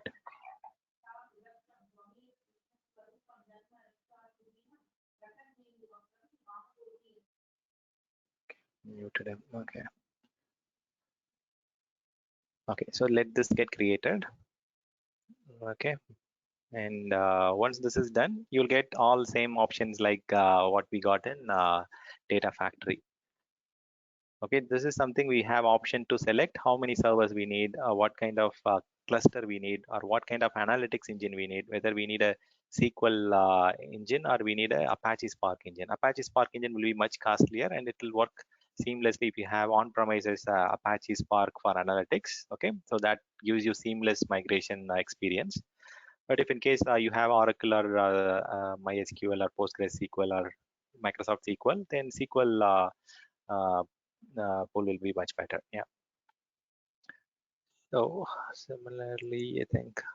So these things, as I said, created and deleted the same day. Otherwise, your free tier will expire in 2 days. Okay.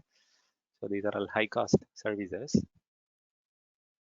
So every services like which we are discussing today, it has its own separate portal. Okay, which means these are all not natively from Microsoft. If you look at this one, the Azure Databricks, it has its origin from UC Berkeley tool. Okay, so that was something heavily used tool for data migration and data factories. Okay, so there used to be a tool called UZ Berkeley, and even they have taken some inputs from Apache Spark, and then they have formed this tool. Okay, so this one you get option to create notebooks and same thing. Okay, so you can create clusters, you can create workspace and those things. Okay, what I'll do is, okay, so let me show you an example. You can try it on your own for this lab, maybe Azure Databricks. Instead of I'm going to show you some samples. Similarly, you can try on your own. Okay, sample cluster creation, step by step, Microsoft. So maybe you can also play around following this, not this one. This one should be fine.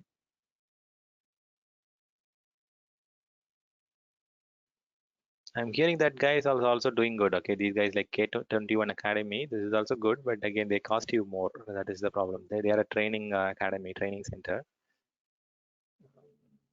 Okay, so where is it? Data lake. Okay, let me try this one.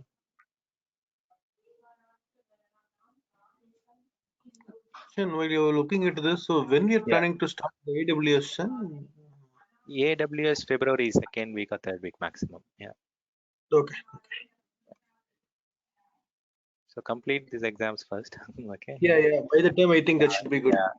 Yeah. At least A is at 104. Yeah, that's what we are targeting, 900 and 104, and then Right. with AWS Yeah. practitioner. Correct. And the second level, and then you can go for architecture. Yeah, which is good. Yeah, that's the target. Yeah.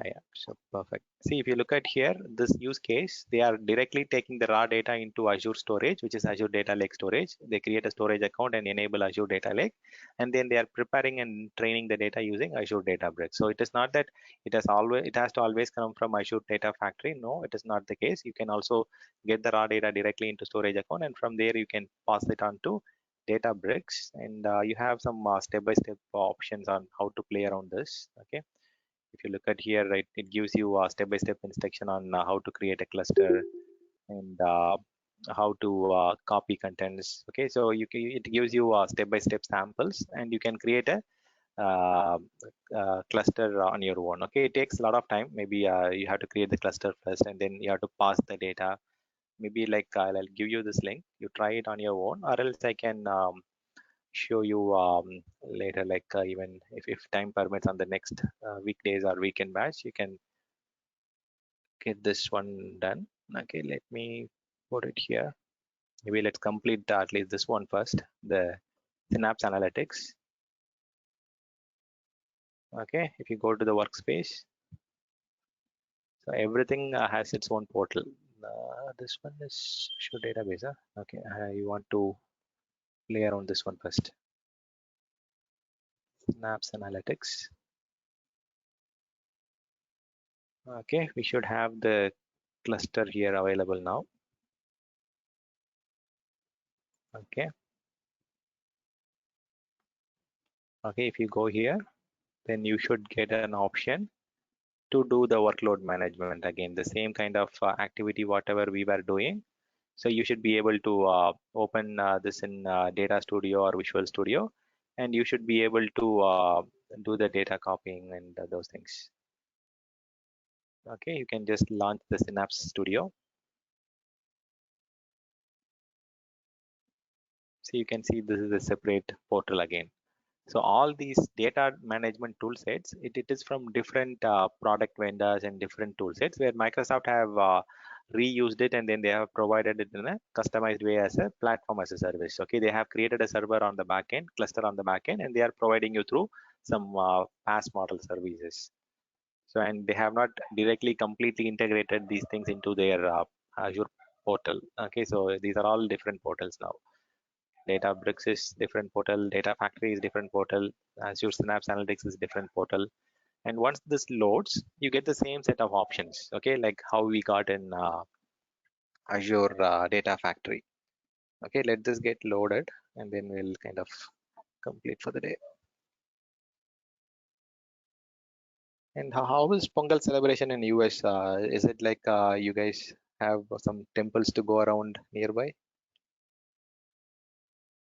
Not much, Stan. Okay. It's the same, like because due to COVID, the temples have been restricted. Yeah, But you certain do have temples. some temples, right? Yeah, Yeah, lot of temples. Okay. Lot of we have temples, huh? like almost like 6 temples in Detroit area, 6 to maybe more than that. In my area Okay. itself, we have 6 temples, and there are multiple areas in Detroit. Okay. Okay. And you have different gods also to worship there, like Yes, in Yes. Vinayagar Detroit, and when I say all six that. temple, one is Okay. dedicated for Hanuman and Okay. Vishnu, like Shiva, like that. There are Okay. Okay. set of different state also controls different temples. Good. Good. Good. Okay. So they are giving appointment for temples too. Oh, okay. Okay. You have to get online appointment and then you have to go. Okay. Good. Yeah, in certain places, not at least in Detroit, in Uh-huh. certain places they are giving appointment based darshans. Yeah. That's good. But I mean, you won't get the same level of feeling like when you go to Madurai and Kanjipuram. But yeah, so at least like you'll get some feeling like you went Exactly. to temple. So we'll get Yeah. some inputs there, and the place will be calm and nice, so it will be Yeah. neatly maintained. But so Okay. due to the COVID is really bad in US, so Mhm. with the lot of spread, people are. In fact, our guys are not even moving outside. I mean, in the public areas. Okay. Only people over local here are they don't care about COVID. Our guys are so careful. Okay. Okay.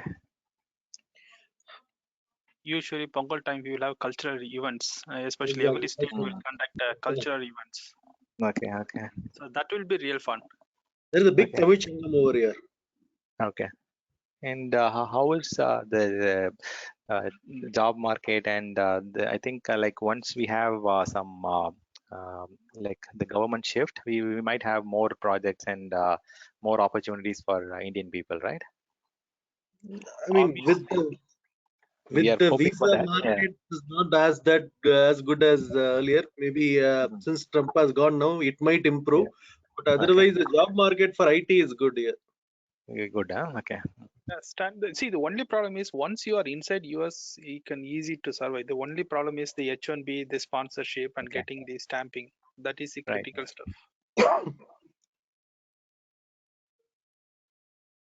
So I'm still in H1B, but the problem Okay. is within US we can survive. If I need to plan for a visit to India, I'm done. Okay. Okay. So these things it takes its own time because there is a warm up time. There's a cooking time on the back end. It creates the cluster. It creates. See, if you look at here, even the data bricks, you have to first create the cluster, and then only you will be able to play around with the notebooks. First thing you have to go to create the cluster, and then you get a 14 days trial, which is good. Okay, so can just say stand cluster one. So this one you get the option to choose what kind of server Spark model you want, what is the version, and you also get auto scaling options also. Okay, so this one is single node is fine for me now. Okay, I don't want auto scaling and those things. You can choose what kind of CPU memory and those things you need for your data clustering. Okay, so you can create a cluster. So this one is more of a infra as a service, like where you get option to choose what kind of node you need, what version you need, how many cluster node you need, whether you need auto scaling. So those level of options you get. Even you get option to choose the backend querying language, whether you want Python or Scala or R or whatever. There is a tool called R. Okay, that is also a querying language. You can also choose that. So you get more options to play around with Databricks. So Databricks is heavy costly tool, but you get more control for the data engineer. Data engineer can choose their own version of querying language. They get more control on the data management. When it comes to data analytics, it is like one level lesser than Databricks, but you do get option to choose some versions. But Data Factory is a ready just directly log into the tool. You use data factory and then migrate them, copy them, convert them, transform them. At the end, the data engineer, they deal with ETL activities. So ETL is extract, transform, and load. They can do these things in any format. Okay, so ETL can be done with data factory, which is a kind of ready-made tool where you don't have to worry about clustering or which tool or which one they are using on the back end. but the data engineer work can be completed. The extract, transformation, and loading can be done. But if you need a specific version of SQL or Apache Spark or whatever it is, you can go for Azure Databricks or Synapse Analytics to start with. And if in case you need more processing power, you need cluster, you need more availability, and you need more control, you can go for Azure Databricks, which gives you option to create cluster. You can choose server resources, and you can select the platform also, what kind of platform you want to host the database, and what kind of querying language you need, and those things. You get more control here, but you have to pay more. Okay, so yeah, that's the thing. Okay, so it is creating the cluster. Sure, Dinesh. Yeah, we can talk anytime. Yeah. Okay, so he wants me to talk with this. Okay, once this is created, and you can go to the workspace, and you can start creating the workspace. Yeah. So this takes some time. Maybe how about this one? Still loading, huh?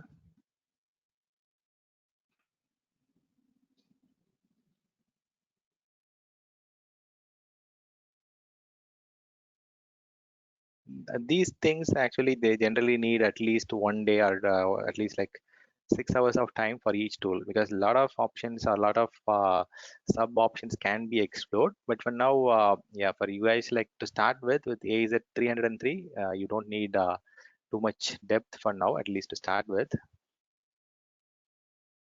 It will take some time to load. Okay, it is loading, and I can choose the workspace, and now I can connect to it. And once it is connected, you will feel comfortable, like it will give you similar options like what we got in Azure Data Factory. Okay, you can see the same options like copy jobs, move jobs, connecting to some linked services, moving some data. See those same options, pipelines, monitor, and those things. Okay, so the only thing is you get more control on what tool sets, what kind of platform you are going to use for the same set of options.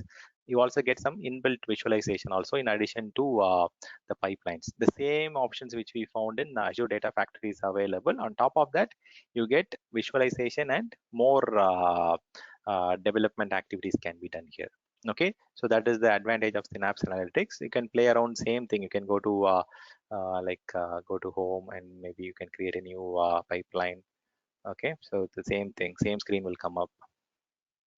They are all closely relevant, but one tool will have more options. Like this one will have visualization option plus development option in Synapse Analytics. Databricks will have even further more option. You can write your own querying language. You can use your own version of development tools. Okay, so a lot of additional options will be available. So data where factory might be useful for some data engineers where they are dealing with a small company, but for very larger organization they might go for Databricks or data Synapse Analytics. But at the end, we are doing extraction, transformation, and loading, which is the primary data engineer role job. Okay, so with that, guys, I think I don't want to take more of your time. You can just play around with Databricks. You have step-by-step options where I just created the cluster. Once after creating the cluster, you can just play around with the same kind of extract, transformation activities. Okay, so this will take more time. Okay, so the cluster creation takes at least 15 minutes, and then once the cluster is created, you can create it has step-by-step instruction what has to be done. Okay, so you can play around this. You can create a notebook, you can copy paste these things, and just try to do the same conversion. Okay, so any questions, guys? I know like this is like you have to just take it as a very high level view, but if you want in-depth data engineer certifications, let me know. I'm planning for a new batch in March mid. Okay, so where you can